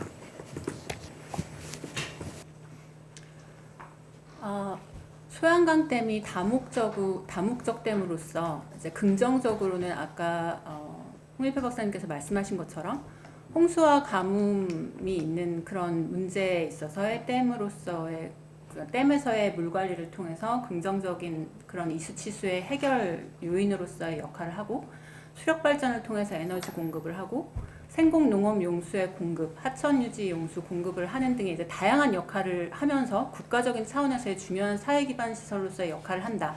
이것이 이제 다목적 댐으로서의 중요한 긍정적인 역할을 볼 수 있는데 이제 50년이 지나고 나서 이제 소양강 댐 내지 혹은 이제 기후 변화가 계속되면서 이 물 관리가 좀 더 정교화되고 이 극한 상황에서 잘 대응해야 되는 부분에 있어 환경적으로 부정적인 역할을 할 수도 있지만 그럼에도 불구하고 댐의 건립은 필수적으로 갈 수밖에 없는 상황이다라고 했을 때 어떻게 지역적으로 뭐 소양강 댐 같은 경우에는 지금 뭐 안세영 기자님께서 말씀하셨듯이 그런 스몰민이라든지 지역 주민한테 많은 규제를 유발하면서 반환경적이고 반지역적인 그런 이슈를 만들어내는 이런 부분들을 어떻게 잘 조절해낼 수 있을 것인지 이런 부분에 대해서 고민을 해야 될 것이라고 생각을 합니다. 그래서 사실 개발 협력 사업 개발도상국 대상으로 하면서 이런 댐 건설에 있어서의 어떤 거버넌스라든지 아니면 이제 해외 사업 같은 경우에는 세이프가드라고 해서 사회 영향 평가라는 것이 있는데 댐이라든지 도로라든지 어떤 사회 인프라 시설을 하는 데 있어서 그 인프라를 건립하기 이전에 거기에 그 이미 조성되어 있는 지역사회라든지 인프라들의 부정적인 영향을 미치는 것을 최소화할 수 있게끔 그런 영향 범위를 측정하고 여기에서 최소화할 수 있는 방안을 제시한다라는 그런 세이프가드를 마련하는 부분이 국제 사업에는 반드시 들어가 있습니다. 그래서 저희 국내에서 사업을 할 때도 그런 부분에 대해서 고민을 해야 되지 않을까 생각을 하고 이런 부분이 제도적으로 조금 더 정립이 되어야 된다라는 생각이 듭니다. 저희가 뭐 전략적 평가라든지 환경 영향 평가 이 부분은 되게 법제적으로 잘 마련이 되어 있다고 생각하는데 이런 사회적인 측면에 대해서 조금 마이너하게 여겨지거나 소홀히 여겨지는 것은 사실이라서 이런 부분은 좀 개선되어야 될 부분이라고 생각이 듭니다. 그래서 이제 뭔가 이렇게 벤치마킹 하거나 저희가 해외 사업을 통해서 국내 사업에도 가지고 갈 수 있는 그런 윈윈 할 수 있는 어떤 메소덜러지나 케이스 스터디가 있을까를 좀 살펴봤는데 다목적 댐의 경우보다는 수력 발전을 목적으로 하는 댐의 경우가 많았습니다. 첫 번째 같은 경우는 노르웨이가 있는데 노르웨이는 전력의 90% 이상을 수력 발전으로 생산하는 국가고 그러다 보니 이제 수력 발전소와 댐을 운영하는 데 있어서 거버넌스 모델을 선진적으로 구현을 하고 있습니다. 노르웨이 수력 자원이 이제 공공의 이익을 위해서 관리되어야 된다는 법적 기반을 가지고 있고, 그리고 대규모 수력 발전소는 공공의 소유를 요구를 하고, 그리고 세계 7위의 수력 발전국으로 2021년 기준으로 노르웨이가 약 140테라와트를 생산을 하고 있다고 하며 국가 전력 생산의 약 90%를 차지한다고 합니다. 그러면 정말 엄청난 인프라가 되겠죠. 그래서 이런 수력 발전을 하기 위한 법제적인 조건을 노르웨이 같은 경우에는 수로규제법이나 수자원법으로 법제를 확실히 마련을 해서 처리를 하고 있고, 주요 허가는 이제 노르웨이는 왕정이다 보니 왕립위원회에서 결정이 되고 있고, 10메가와트 미만의 소규모 프로젝트는 그보다 이제 간소화된 절차로 현실적으로 운영할 수 있는 제도를 운영하고 있다고 합니다. 대규모 발전소는 지역사회에 전력과 라이센스 수수료를 제공을 해야 하고, 환경보호를 위한 조건을 반드시 포함하고, 이런 조건은 플렉서블하게 수정이 되고 리비전이 되면서 환경 개선을 위해서 새로운 조건을 추가할 수 있지만, 어쨌든 기본적으로 환경 보호와 댐 관리에 있어서의 어떤 상충 조건이 미니마이제이션 될 수 있는 그런 제도를 가지고 있다고 합니다. 그리고 투명한 정책 결정 과정, 지역사회의 협력을 기반으로 해서 모든 프로젝트가 환경평가 보고서를 통해서 공개가 되어야 하고, 그리고 일반 시민과 환경단체의 의견을 수렴하는 부분에 있어서의 의사결정 과정의 투명성을 반드시 보장하고 있다고 합니다. 그러니까 이게 말로는 굉장히 쉬운 부분이지만 저희도 이렇게 연구를 하거나 어떤 리터러처로 뭘 작성을 하거나 뭐 이런 어떤 연구적인 측면, 글로 풀어내는 측면은 가능하지만 이게 실질적으로 얼마나 어려운가는 이미 프로젝트에 인게이지 돼서 일을 해보셨다거나 연구를 하시는 과정에서 이미 겪어보셨을 그런 부분이라고 생각하는데, 그런 부분에 대해서 이제 개선이 필요하다고 생각합니다. 저희도 이제 그런 부분에 대해서 정립을 할 필요가 있다고 생각합니다. 그리고 이제 두 번째 같은 경우에는 저희가 직접 진행을 하고 있는 라오스 사업인데, 라오스 사업 같은 경우는 이제 라오스 같은 경우에 공장이 없고 60년대, 70년대 한국을 떠올리게 하는 그런 약간 어떻게 보면 청정의 자연국가라고 할 수 있습니다. 그런데 GDP 중 최고 비중이 전력 발전 사업이고, 국내에서 쓰고 남은 전력을 주변 국가에 판매를 하는데, 이제 1980년대 중반 이후부터 라오스가 동남아시아 배터리 계획이라는 것을 수립을 해서 그쪽에 매진해왔고, 2020년까지 100개 발전소를 가동을 해서 28,000메가와트의 전력 생산 계획을 수립을 하고 등등등 하면서 이제 댐 건설에 있어서 이런 그 사회적인 영향이나 환경 영향에 대해서 좀 간과한 상태에서 갈등을 일으키는 그런 이슈들을 가지고 있어서 그런 부분에 대해서 저희가 거버넌스를 어떤 식으로 정립을 하고 뭐 협의체를 어떻게 구성을 하고 이해관계자 간의 조정 관계를 어떤 식으로 만들어가야 할 것인지 이제 사업을 통해서 그런 부분을 이제 진행을 한 부분이 있습니다. 그런데 이 부분에서 주요 정부 주체가 자원환경부와 에너지광산부라는 두 개의 부처가 있게 됐고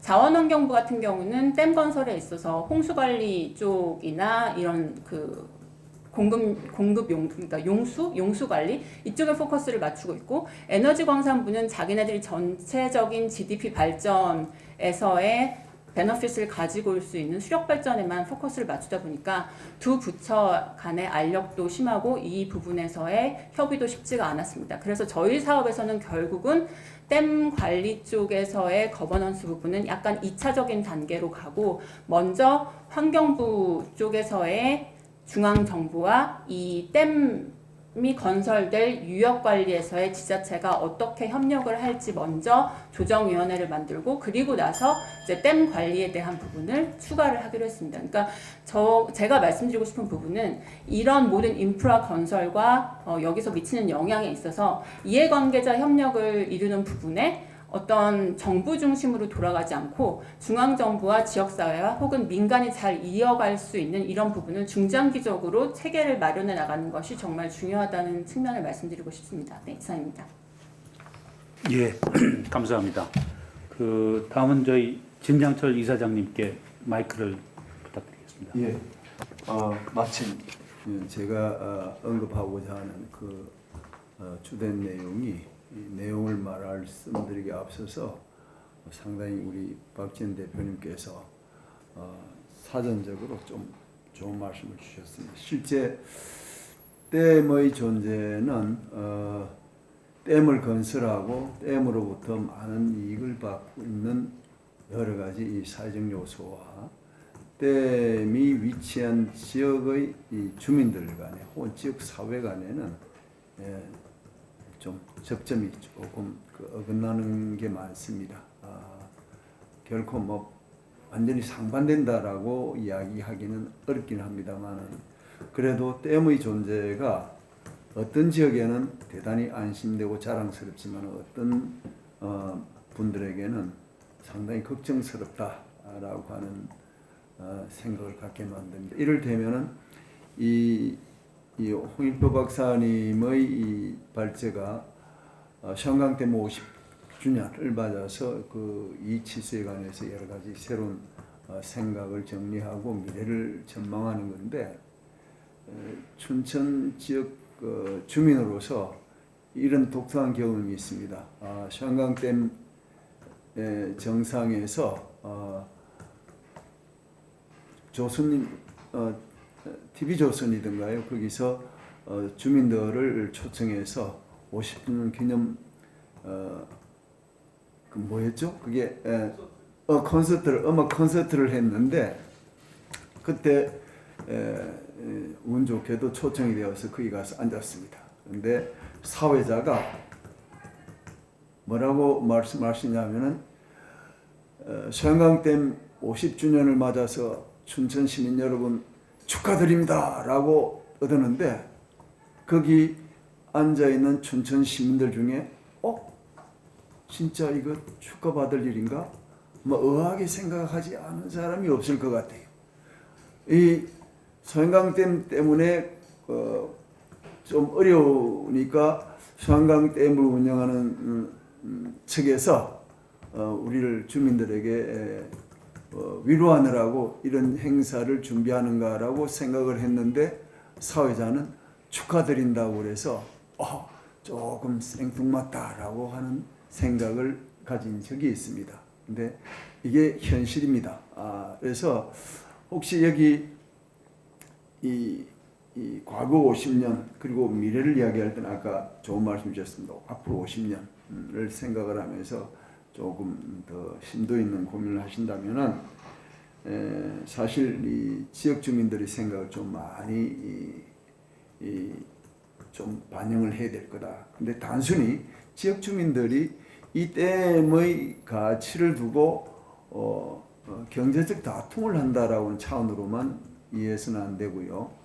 이미 홍 박사님 지적하신 대로 기후 변화가 상당히 이 댐의 역할에 관해서 많은 새로운 생각을 갖게 만들고 그 역할의 비중이 좀 달라질 거다라고 하는 말씀 옳습니다. 그뿐만 아니라 탄소 중립을 하면서 수력 발전의 중요성이 강조가 되고 하는데 당연히 소행강 댐은 점점 재산으로서도 가치가 점점할 거다, 더 커질 거다라는 건 분명합니다만은 다만 지역 주민들은 기후 변화를 특히 극심한 도저히 전대미문의 집중호우를 경험하면서 점차 불안해지고 있다는 점도 유념을 하셔야 될 겁니다. 그리고 그것 때문에 물론 소양댐의 경우에 보조여수로를 이문을 2개를 만들어서 운영을 하고 있긴 하지만 기본적으로 저 본 여수로하고 보조 여수로하고 같이 다 열면은 그렇게 여는 상황이 발생할 거라고 한 전제하에 보조 여수를 열었단 말이죠. 그러니까 본 여수로를 열어서 해결이 안 되니까 이거는 불가피하게 댐의 이 붕괴를 막기 위해서 보조 여수를 열 거다. 이건 이론상 이야기입니다. 그렇게 열었을 때 춘천은 어떻게 되지? 라고 하는 춘천 시민의 불안이 있으면 그 불안에 대해서 이것을 설명을 해줄 그야말로 공개된 정보가 있어야 되는데 그런 정보 공개가 잘 안 되고 있습니다. 공개가 됐다 하더라도 실제 그런 불안을 가지는 사람들이 그걸 입수해서 안심해도 되네 라고 하는 그런 정리가 되지 않습니다. 그런 점에서 기후변화로 인한 여건 변화에 기술적인 여러 가지 새로운 방식, 스마트 관리라든지 여러 가지를 강조를 할 수가 있겠습니다만은 거기에 지역 주민들의 그 불안과 그 관심도 같이 고민해 주셔야 되겠고, 그리고 소양강댐의 미래와 관련해서 소양강댐의 역할을 강화하고 소양강댐의 위상을 강화하는 건 당연합니다. 네, 그런 이야기에 있어서 기술적 차원을 좀 뛰어넘어서 가능한 한 지역 주민들의 이 입장을 고려해 주는 게 좋지 않을까 하는 생각이 듭니다. 그리고 하나, 아까 우리 윤지현 교수님께서 토론하시면서 그 농림부하고도 좀 상의를 해야 되겠다. 농지와 관련해서 수로를 만들어야 되겠다.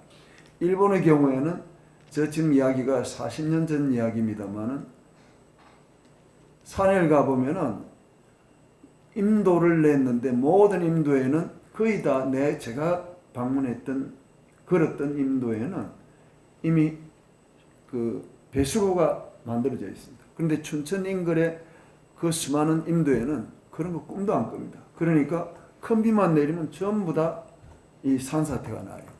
이 바로 여기 춘천이 저 위에 올라가면 그런 거 많이 직접 볼 수가 있어요. 고치고 다 해도 또 무너집니다. 뭐 그런 점에서 우리나라가 아직 돈이 없어 그런가? 결국 돈이 없어 그러지는 않을 겁니다. 이건 결국 생각이 좀 부족한 거다. 그런 점에서 산지를 뒤엎어서 농지로 하는 데 있어서 뭔가 이런 현실적으로 수로를 만들고 해서 가능한 한 일시적인 그 집중호우가 비탈진 곳의 그 황토를 그냥 그대로 내려 보내지 않을 수 있는 그런 생각도 한번 검토도 해봐야 안 되겠나 하는 생각입니다. 그리고 죄송합니다. 딱 한 가지만 더. 그리고 우리 이 김범철 교수님께서 발제하신 중에 부댐에 의한 수생태 개선 사례를 이야기를 하면서 바로 한반도 섭지를 했는데 지금 거기가 섭지가 되는 겁니까? 아니면 나중에 좀 답변해 주시죠. 섭지입니까? 아니면 그냥 그 만드는 건지, 만일 그게 그런 효과가 있으면 지금 어암호 내에 골재 채취로 인해서 곳곳에 자그마한 섬들이 생기고 있는데, 그런 섬들을, 새로 생긴 섬들을 활용해서 좀 수생태를 개선하는, 또 뿐만 아니라 수자원을 인간 중심으로 관광이라든지 이런 또 쾌적한 주민들에게 휴양지라든지 뭐 이런 식으로 좀 그 효과를 볼 수 있는 방법은 없을런지. 자, 이상입니다. 죄송합니다. 예, 감사합니다. 그 김봉철 교수님께는 저희 일단 토론이 끝나고 저희가 마이크를 다시 드리도록 하겠습니다. 그러면은 이제 그 토론의 마지막 그 토론으로서 이정수 대표님께 저희가 마이크를 넘겨드리겠습니다. 네, 감사합니다, 사장님. 사장님이 땡치기 전에 제가 마무리하려면 제가 준비해온 원고를 빠르게 읽겠습니다. 지난 50년간 댐 관련 사회적 패러다임은 용수 공급, 홍수 예방, 레크레이션 기반 지역 경제 활성화, 그다음에 생태 환경 문제와 지역 경제 피폐화, 그다음에 기후 변화로 인한 수면 사상의 극단적 변화와 생활 수준의 향상에 따른 수면 변화 요구 정대 등으로 중심으로 이제 변화되어 왔습니다. 그러나 다양한 패러다임 변화에도 불구하고 현재 기후 변화로 인한 홍수와 가뭄의 반복이 일상화되자 어쩔 수 없이 댐 관련한 논의는 더욱 중요해지고 있는 건 분명한 사실 같습니다. 생활 수준의 향상과 생활 여건 변화로 시민들의 물 접촉에 대한 요구도 첨가되고 하천조지 용시 등의 생활을 윤택하게 하기 위해서 물 환경 조성 유량 수요가 증대되고 있죠. 그래서 사실 용수 공급 필요성 증가는 댐 사업의 중요성을 다시 한번 재확인해주고 있는 것 같기도 합니다. 소양강댐은 이치수, 전력 생산, 홍수 경감 등의 측면에서 매우 중요한 국가적 자산이긴 하지만 지역 자원으로서의 기반은 매우 취약한 것으로 평가되고 있습니다. 그래서 우리 이제 춘천국제물 포럼이 소양강댐 축조 50주년을 기념해서 작년, 재작년, 22년, 23년 2년 동안 댐과 사람들, 댐과 지역사회라는 주제로 소양강댐 50주년 기념 역사적 의미를 평가해보고 또 재조명한 포럼을 개최한 바가 있습니다. 춘천국제물 포럼은 해당 포럼을 통해서 홍수 예방, 용수하고 수력 발전은 물론 관광 자원과 시민 휴식처 역할 등에 대해서 분석도 하였고, 또한 수자원 보호를 위한 각종 규제로 인한 낙후 문제, 또 지역 간의 교통 단절 문제, 기후 변화로 인한 폭우 등 안전성의 문제, 그다음에 불충분한 댐 주변 지역의 지원 등에 대한 갈등 요소, 또 수몰민의 삶과 소형 수질을 개선하기 위한 시민운동까지 댐과 관련한 전반적인 측면을 재조명한 바가 있습니다. 그래서 우리 관련 내용을 통해서 이웃관리에서 이해 당사자의 참여와 협의를 통한 대안 마련과 실천이 무엇보다도 중요하다고 하는 공감대를 확인한 바가 있습니다. 이와 같은 경험을 바탕으로 소양강댐의 긍정적 측면과 부정적 측면을 가감없이 분석하고 댐과 지역사회의 상승을 도모하고 미래적 가능성을 제안하기 위해서 계속해서 우리가 소양강댐과 관련한 논의들을 좀 지속해보고자 하는 그런 의도가 좀 있고요. 그다음 또한 이를 위해서 달라진 자연 사회 환경을 고려하여 국가 및 지역 경제에 미친 소양강댐의 사회 경제적 효과를 재평가하고 지역 사회와 상생하는 댐 관리 방안을 마련하기 위해서 사실은 이 세션이 마련되었다고 저는 생각합니다. 소양강댐의 이치수, 환경, 경제, 협력, 거버넌스 기타 분야 역할뿐만 아니라 지역 주민의 삶과 밀접한 미래지향적 댐 관리 방안 등이 논의되고 댐과 지역 상생을 성공적으로 현실화할 수 있는 방안들이 우리 이런 논의들 통해서 점차점차 마련됐으면 좋겠다 이런 생각이 있습니다. 그다음에 전통적으로 우리가 다목적 댐의 역할을 넘어서 새로운 상태로 형성된 생태계 서비스로 자연과 인간의 삶의 질 개선에 기여한 가치를 확인할 인식할 필요가 있는 것 같습니다. 우리 앞서 홍길표 박사님의 발표에도 포함되어 있듯이 그 생태계 서비스 개념, 그래서 소양강댐의 가치라고 하는 게 우리가 전통적으로 다목적 댐의 가치 어떤 부정적인 요소까지 포함해서 그 가치라고 하는 부분을 넘어서 이제 새로운 가치로서 확장된 개념으로서 생태계 서비스에 대한 부분들을 우리가 인식하고 이걸 통해서 자연환경과 인간의 우리 그 유역 주변뿐만 아니라 특히 확정된 이 한강 유역 전반의 시민들의 삶의 질 개선에 어느 정도 기여해 왔다 하는 부분들을 사실 국가적 차원에서 가치로 평가되고 그 가치 평가에 따른 지역 주민들의 불편함이나 부정적인 요소라는 부분들을 보완해가는 방법들이 자꾸 마련돼야 되는 거가 필요한 것 같습니다.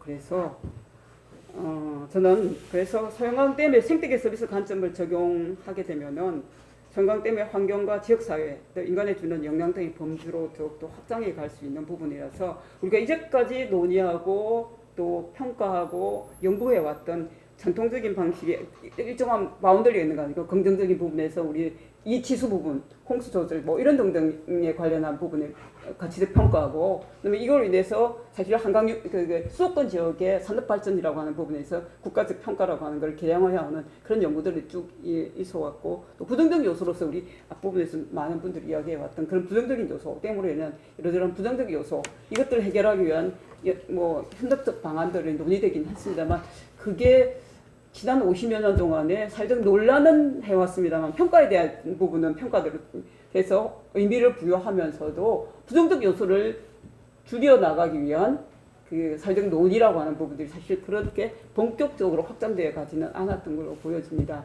그런 측면에서 보면 우리가 조금 다른 조금 확장된 개념으로서 우리가 참여하는 주체들 간에도 계속적인 우리가 부정적인 요소만 이걸 해결해 달라라고 하는 부분도 있겠지만 그 생태적 서비스가 소양강댐이 50년으로 구축되면서 이게 또 새로운 생태 그리고 새로운 환경이 조성된 겁니다. 이 환경 자체를 부인할 수는 없는 거니까 이 환경 자체를 인식하고 이것들을 어떻게 재평가하고 또 여기 사는 지역 주민들의 삶의 문제를 어떻게 개선해 갈 것인가 하는 부분들을 조금 더 확장된 또 열린 사고로 뭐 접근할 수 있는 개념이 아닌가 싶어서 저는 그런 제안들을 드리고, 또 한편으로 보면 소양강댐의 생태적 가치라고 하는 부분들을 좀 제대로 인식한다고 하면은 이게 또한 그 춘천 지역, 양구, 그다음 뭐 어디까요?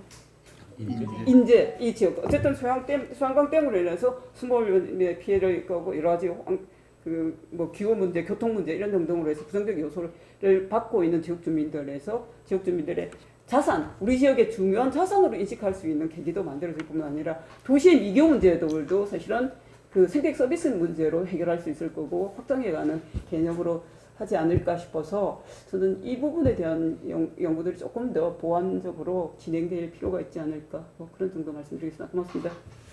예, 다 5번을 하셔서 제가 고민이겠습니다. 지금 말씀해 주신 내용들을 다 보면은 결국 우리가 이 댐 개발을 시작할 때 60년대 말 70년대에 가지고 있던 전반적인 사회의 생각, 댐을 이용해서 물 공급을 하고 홍수를 막아내고 발전을 해서 경제 성장을 해야 된다는 딱 한 가지의 목표가 있었던 것 같고, 거버넌스라든가 지역사회 협력이라든가 생태계라든가 환경 부분은 사실은 그 당시에 그런 얘기를 했으면은 뭐 거의 뭐 반국가적인 체제 인사로 몰렸을 것 같습니다. 그 당시에는. 다만 시대가 80년대 90년대를 거치면서 우리가 2020년 지금까지 오면서 거기에 대한 것들이 많은 것들이 바뀌고, 또 박지원 박사님 그 아까 해외 사업 사례 얘기해 주셨지만은 지금 우리나라보다도 훨씬 이런 경제적인 수준은 낮지만은 그런 것들을 고려하는 거버넌스는 이미 개도국이 더 우리보다 수준이 올라가 있는 그런 상황인 경우도 많이 있습니다. 세대가 많이 달라졌기 때문에 아마 이런 부분들이 소양강댐에 앞으로 50년을 바라본다면은 저희가 수공이나 또 그 정부에다가 요구할 수 있는 그런 내용들에 많이 지금 포함될 수 있을 것 같다, 그렇게 생각이 됩니다. 그 김범철 교수님께 그 마이크를 넘기기 전에 혹시 플로어에서 오늘 이 토론자를 대신해서 하시고 싶은 말씀이 있으신 분? 예, 안 교수님 저쪽 제일 끝에 마이크 좀.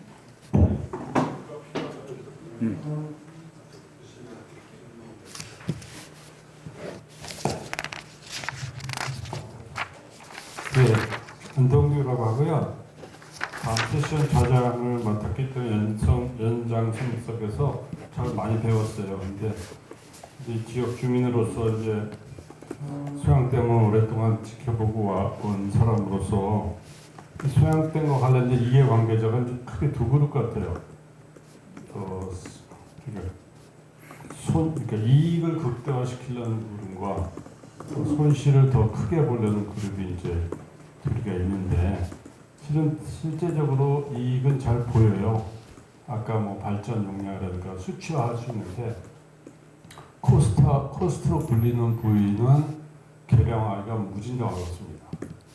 저도 이제 올림픽 관련해서 이제 경제 분석을 하면 언론의 홍보용으로 뭐 어마무시한 조 단위의 이익이라고 구라 같은 표현을 하는데 아까 이제 홍 박사님이 2조 얘기를 했으면서도 그것은 이제 베네핏에 대한 거니까 뭐 그 틀릴 수도 있지만 그 자체도 좀 문제가 있지만 실은 비용 부분은 보이지 않기 때문에 계산이 안 돼서 제가 또 이런 게 이제 경제학과 심리학 중에 짬뽕시키면 코스트하고 베네핏이 똑같은 양일 때는 코스트가 한 1.5배 정도 더 크게 보이죠. 그러니까 100원 손해본 사람하고 100원 이익 본 사람의 그 고통과 행복의 양이 절대적으로 다르듯이 그래서 이 50년 지났기 때문에 이제 코스트 쪽에 더 강조를 하고 손실 쪽에 더 강조를 해야 될 세상이라고 봐요. 그래서 뭐 저희가 하면 좋겠지만 누군가가 아니면 큰 국가적 기관에서 좀 정직하게 이 손실과 이익에 대해서 계량화시키는 작업을 좀 크게 해갖고 그것을 알아야 서로 편하게 이렇게 지역 주민한테도 충분히 배상할 수도 있고 보상할 수도 있는데 실은 손실과 이익이 그냥 구두에서만 나오기 때문에 저마저도 그런 연구는 필요할 것 같다는 생각하는데 아마 그런 걸 좀 물꼬라면서 제안을 해서 국가의 제대로 된 아젠다, 그 홍보성 내지는 정부 정책에 도움되는 그런 연구가 아니라 인정으로 코스트가 어떻게 나오고 베네핏이 얼마 나오는 거에 대해서 계량화된 연구가 있어야 갈등도 줄어들 것 같아요. 근데 갈등이 커지는 이유는 이 코스트에 대해서 개념 말만 있지 이렇게 보이지 않고 베네핏도 거짓말 같은 베네핏만 얘기하니까 이런 문제가 생기는 것 같아서 그냥 들으면서 뭔가 좀 제대로 된 통합적 객관적 연구가 좀 필요하지 않을까 제안을 해봅니다. 감사합니다. 예, 감사합니다, 교수님. 그래서 아까 저도 말씀을 드리면서 이 자료가 수공에서 나온 자료입니다라고만 이제 제가 이제 그 백그라운드를 말씀을 드렸습니다. 저는 거기에 대해서 이제 100% 자신하는 건 아니고요. 정말 좋은 말씀 감사드립니다. 그러면은 김범철 교수님께 다시 마이크를 좀 드리겠습니다. 윤지연 교수님하고 진장철 교수님께서 농경지의 배수로 말씀을 하셨는데 정말 맞는 말씀입니다. 배수로가 있어야 물이 내려갈 때 토양이 침식되지 않고 깨끗하게 흙탕물이 안 내려갈 수 있는데 배수로가 없습니다. 지금 어떻게 되어 있냐면요. 원래 밭에 지적도를 보시면 구거라는 게 있습니다. 옛날에 물이 흐르던 곳을 지적도를 만들 때 구거라고 해서 만들어 놨어요. 그런데 지금 농사 짓는 사람들이 어떻게 하느냐면요. 트랙터를 가지고 다 밀어버립니다. 아주 밭이 굉장히 크다고 말씀하셨는데 원래 작게 쪼개져 있던 밭을 구거를 무시하고 밀어붙이는 겁니다. 그렇게 해서 비가 오면 그냥 또 그대로 침식이 되고 쓸려 나가죠. 그래서 다음 세션에서 불법 경작을 발표를 한다고 아까 말씀을 드렸는데 그 불법 경작에는 임야를 불법 경작하는 것도 있고 이 국어, 하천 부지를 경작하는 것도 굉장히 많습니다. 사실 하천 부지를 점유해서 이 좁혀놓은 것이 굉장히 아주 나쁩니다. 그 하천 부지를 보면은 지적도에는 한 10m쯤 되는데 우리가 가서 하천에 가서 실제 보면 5m도 안 남아 있어요. 여기 이제 농경지를 만들면서 막 밀고 들어가가지고 농사를 짓는 거죠. 그러다가 이제 큰 비가 오면 흙탕물 씻겨 내려가고 뭐 그런 실정이 있습니다. 그래서 말씀하신 대로 농배수로를 제대로만 확보하고 침식되지 않게 하는 게 아주 중요하다고 저는 동감합니다. 그다음에 그 성제보를 말씀하셨는데 그 인제 신남에 만들어져 있는 성제보는 수심 한 10m쯤 됩니다. 그래서 전체가 습지가 되는 건 아니고요. 가장자리만 습지가 되도록 이렇게 완경사가 되도록 설계를 했는데 그걸 이제 물을 다 빼버렸으니까 습지고 뭐고 없는 거죠. 다 말라 죽는 거죠. 물 뺐을 때는. 그런 상태가 돼서 습지가 제대로 형성이 안 돼 있습니다. 그런데 그 양구의 한반도 습지는 물 수문을 잘 닫아놓고 유지를 해서 아주 수생식물이 백곡한 굉장히 생물 다양성이 높은 그런 습지가 형성이 되어 있습니다. 그 다음에 의암호의 습지도 말씀을 하셨는데 저도 의암호의 습지가 많이 있으면 참 좋겠다고 생각되는데요. 원래 의암호의 습지가 많이 있었습니다. 지금 그 붕어섬 주변이 완경사의 그 습지였습니다. 그러니까 물속에 버드나무들이 많이 들어가 서 있고 또 중도 주변도 완경사의 습지였습니다. 그런데 붕어섬하고 중도에다가 급경사 제방을 만들면서 그걸 다 파냈습니다. 다 파내가지고 흙을 안으로 집어넣으면서 급경사 제방을 만드니까 습지가 다 없어진 거죠. 그래서 식물이 살 수 없는 그 수생식물대가 급격하게 줄어들었어요. 의암호에. 그래서 습지를 만드는 건 못하고 있던 것도 다 파괴한 상태다, 이런 말씀을 드리겠고요. 의암호는 원래 수위 변동이 없는 호수입니다. 소양호처럼 수위 변동이 큰 호수가 아니고 없기 때문에 사실은 주변에 완경사가 조금만 있으면 식물대가 잘 자랄 수 있는 그런 여건인데 그걸 이미 다 파괴했기 때문에 지금 다시 복구하려면은 그 급경사로 만든 제방에다가 흙을 조금씩 부어가지고 완경사를 만들어줘야 됩니다. 사실 이런 일을, 똑같은 일을 일본 수와호라는 곳에서 했습니다. 일본 수와호에서 전체를 다 콘크리트로 둘러싸가지고 제방을 만들었다가 나중에 다시 거기다 흙을 쌓아가지고 습지를 복원했습니다. 그러면서 2000년도인가 갔더니 거의 다 복원을 했더라고요. 뺑 돌아가면서. 우리도 이제 그런 작업이 좀 필요하겠다고 생각되고요. 그다음에 생태계 서비스에 대해서 하나 좀 더 추가로 말씀을 드리자면, 그 댐은 그 온실가스를 방출하는 온실가스의 중요한 공급원입니다. 유역에서 들어온 그 낙엽이 들어와가지고 댐에서 분해가 돼서 이산화탄소로 배출이 되거나 또는 이산화탄소보다 온실가스 효과가 30배 높은 메탄으로 방출이 됩니다. 소양호 상류에도 메탄이 많이 나옵니다. 저희가 여러 번 측정을 하고 했는데 그동안은 그 댐이 온실가스의 소스로서 인벤토리에 안 들어가 있었어요. 그래서 제대로 그 카운트가 안 되고 평가를 안 했는데 요즘 서서히 이제 그 댐이나 습지가, 특히 습지는 아주 메탄을 많이 만들어냅니다. 그래서 습지가 뭐 생물 서식지로서, 식물 서식지로는 좋은데 온실가스 배출원으로서는 아주 큰 영향을 줄 수 있기 때문에 앞으로 소양강 댐에서도 또는 다른 댐에서도 다 마찬가지인데 이 댐이 가지는 온실가스 배출에 대해서 아마 그 유엔에서 이제 인벤트를 집어넣으면 의무적으로 다 평가를 하고 측정을 하고 카운트를 해야 될 겁니다. 이상 마치겠습니다. 예, 감사합니다. 저희가 시간이 한 7, 8분 정도 남았는데 제가 지금 토론자분들께 마무리 발언으로 한 1분에서 1분 30초 정도 그렇게 강조하시고 싶은 말씀 아주 간단하게 마무리 좀 해주셨으면 좋을 것 같습니다. 저 아까랑 마찬가지로 오세영 부장님 먼저 좀 말씀 부탁드립니다. 네, 오늘 그 포럼에서 좀 소양강댐의 지난 50년 그리고 앞으로 50년에 대해서 좀 건강한 발전적인 논의가 좀 이어져서 좀 뜻깊은 것 같고요. 그래서 좀 아까 안 교수님 말씀하신 것처럼 좀 어떤 피해가 있었고 어떤 이익이 있었고 그래서 이게 실질적으로 지역에 어떤 영향을 미쳤는지에 대한 구체적인 그런 분석과 대응책 마련이 좀 필요하지 않을까. 그 부분을 우리가 국제물포럼에서도 정부에 좀 공식적으로 건의하는 방안을 좀 검토해야 되지 않을까 그렇게 생각합니다. 감사합니다. 네, 윤 교수님. 네, 저는 좀 규모 있는 그 어떤 국제적인 뭐 행사를 해도 이렇게 코스로 넣을 수 있는 그런 교육관이 좀 지어졌으면 좋겠습니다. 그래서 우리가 이렇게 축적되어 이렇게 좋은 연구들을 지금 엄청나게 오랫동안 해왔는데 그것들을 좀 요새 발달한 IT로 동영상 해가지고 좀 보여줄 수도 있고 가보시면 아시겠지만 물문화관이라고 있는 소양댐 위에 있는 정말 동네 구멍가게 수준밖에 안 되는 그거 창피해서 어디다 보여줄 수가 없는 수준이거든요.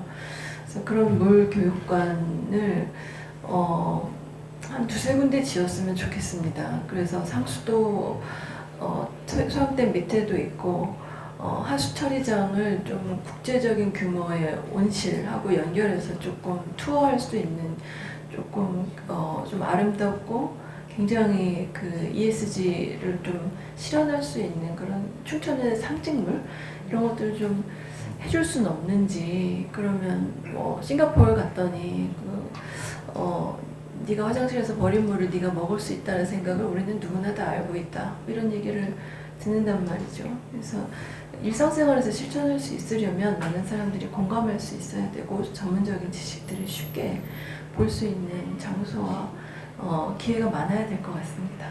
이상입니다. 예, 감사합니다. 박지원 대표님. 네. 뭐 여러 다양한 분야의 전문성을 가지고 또 경험을 가지고 말씀을 해주셔서 이런 부분들이 그냥 논의에 그칠 것이 아니라 정말 뭐 행정적으로 연계될 수 있는 부분, 그리고 어쨌든 실질적인 실행 도구로 가능할 수 있는 부분으로 연계될 수 있는 시스템이 마련되었으면 합니다. 이상입니다. 예. 이번 그 포럼의 주제가 수리권과 물배분입니다. 이 수리권이라고 하는 주제로 부분적으로 다뤄왔지만은 대주제로 삼기는 이번이 처음입니다. 그런데 이 수리권을 두고 뭐 관리 주체를 옮기거나 이런 개념이 아니고 물의 이용과 관련해서 발생하는 편익을 여하이 좀 합리적으로 적절하게 배분할 것인가라고 하는 그런 데 지금 초점이 맞춰져 있는데, 아무튼 춘천의 적어도 소양댐을 이야기를 할 때 춘천의 지역 주민들이 앞으로 지금까지는 소양강댐이 있어서 참 불안하고 걱정거리였는데, 야, 이제는 진정으로 자랑스럽고 희망이다. 적어도 별로 돈 생길 거 없는데 그래도 소양강댐이 있어서 우리에게 지속적으로 소득을, 이익을 가져다 주는 존재다 라고 생각을 하면서, 그런 생각이 있어야 이 소양강댐 물과 또 우리 전체의 물을, 이 강원도의 물을 깨끗하게 지켜나가고 할 수가 있지 않겠는가 라고 하는 생각을 갖습니다. 그래서 향후 50년은 진정으로 소양강댐과 강원도의 물이 우리 강원도민 그리고 춘천 시민들의 이 재산이고, 그래서 그것을 깨끗하게 할 몫은 우리 시민들에게 있다, 도민들에게 있다, 이런 생각을 가질 때 진정으로 강원도의 물이 강원도민들에게 돌아오지 않을까라고 하는 생각을 갖습니다. 이것은 우리 강원도뿐만 아니라 전국의 물과 관련되는 이해 당사자로서의 시민들이 마땅히 가져야 될 태도가 아니겠는가, 그렇게 저는 생각을 합니다. 이야기 이상입니다. 예, 간단하게 좀 말씀드리면 소양강댐 지역의 자원으로서, 소양강댐이 지역 자원으로서 인식되기 위해서는 공급자 중심의 가치 평가, 이게 뭐 좀 개량화된 평가가 아니라 하더라도 중심에서 사실은 지역민들이 가치를 인식하고 지역민적 시각에서 가치를 어떻게 평가할 것인지, 또 그렇게 접근하는 부분에 대한 연구들이 실제로 이루어지고 그게 구체적으로 실현될 수 있기를 희망합니다. 예, 그 마무리 말씀이 굉장히 아주 인상 깊은 그런 그 시간이었습니다. 저 자체도 이제 아까 안 교수님 말씀하셨듯이 발표 자료를 정리하면서 수공에서 받은 자료를 그대로 집어넣으면서 그런 수치라든가 그런 부분에 대해서 제가 자신이 없었기 때문에 꼭 그거 말씀을 드릴 때 이 자료는 수공에서 받은 겁니다라고 이제 말씀을 드렸었는데, 지금 어떻게 보면은 저희가 이 세션에서 나올 수 있는 그런 모든 것들이 환경부나 K워터나 본인들이 좀 불편한 상황을 만들어간다 하더라도 댐이 지속 가능하게 운영이 될 수 있고 지역과 상생할 수 있는 그런 기회를 만들어 가야 되지 않겠는가. 비록 그것이 본인들에게 불편한 현실이 될 수 있겠지만은 지금 약간의 불편함을 감수하고 앞으로의 30년, 50년을 지속 가능하게 만들어가는 것이 꼭 필요하지 않겠나, 이제 그렇게 생각이 됩니다. 오늘 말씀해 주신 많은 내용들을 좀 잘 정리를 해보고 예. 네. 안녕하세요. 저는 한국수자원공사의 한강병 본부에서 근무하는 정현영 부장이라고 합니다. 아까 이제 저희 쪽에서 나간 자료를 발표 자료를 주셔서 그 부분에 대한 얘기가 자꾸 나와서 제가 좀 해명을 드리고 있는데요. 저희 회사에서 직접 만든 자료는 아니고요. 작년에 소양강댐 50주년이 행사를 하면서 이런 부분에서는 편익도 나올 수 있다. 이렇게 해서 용역 저희가 진행을 한 거기 때문에 수자원공사에서 주장하는 수치라는 그 말씀은 좀 맞지 않는 것 같고요. 그리고 아까 말씀하신 부분 수치가 좀 틀릴 수 있다. 그 말씀을 하셨는데 사실 저희가 유명한 학교에서 이것도 유수한 대학의 교수님께 맡겨서 이렇게 연구 과정의 결과로서는 나온 거기 때문에 이게 틀렸다는 말씀은 좀 맞지 않는 것 같고 다를 수는 있죠. 그 말씀 꼭 드리고 싶었습니다. 예. 그래서 저희들이 아까 저 안 교수님 말씀하셨듯이 좀 더 투명한 그런 프로세스가 더 필요하지 않겠냐. 그 다음에 이게 나와 있는 이런 자료들에 대한 그런 검증 부분이라든가 그런 것이 필요하다는 부분이지 그 부분이 지금 다 틀렸다라는 얘기는 전혀 아닙니다. 그래서 그 부분은 좀 오해가 없으셨으면 하고요. 그래서 어찌됐든 지금 당장에 이제 저희가 이런 수치를 가지고 말씀을 드려도 수자원공사에서 오신 그 담당자분들은 불편함을 느끼실 수 있는 거고, 그리고 현지에 있는 사람들은 그 수치도 과하다 또는 조금 이제 이게 적절치 않다라고 느끼시는 분이 더 많고, 그렇다면은 불편한 현실이 될 수는 있겠지만은 서로가 투명하게 그런 상황을 정리하고 만들어 간다면은 비록 잠시 동안의 불편함이 그 이후에 지속적인 유대를 가지고 신뢰를 만들어 갈 수 있는 그런 과정의 기반이 될 거라고 봅니다. 그래서 저희는 지금 이런 특히 지역에서 나오는 이런 다양한 의견들을 저희가 다 취합을 해서 수자원공사 그리고 환경부에 향후 50년의 소행강댐을 바라본다면 이런 부분들에 좀 더 힘을 좀 실어 주시고 그런 부분들을 위해서 해결을 위해서 서로가 노력을 해야 되지 않겠느냐, 이런 그 제언을 하고 이런 청을 드리고자 합니다. 혹시 그 마지막으로 플로어에서 하실 말씀이 있으신 분이 있으면은 제가 딱 2분 드릴 수 있습니다. 예, 그러면 없으신 것 같고, 그럼 이걸로써 오늘의 세션을 마치도록 하겠습니다. 감사합니다.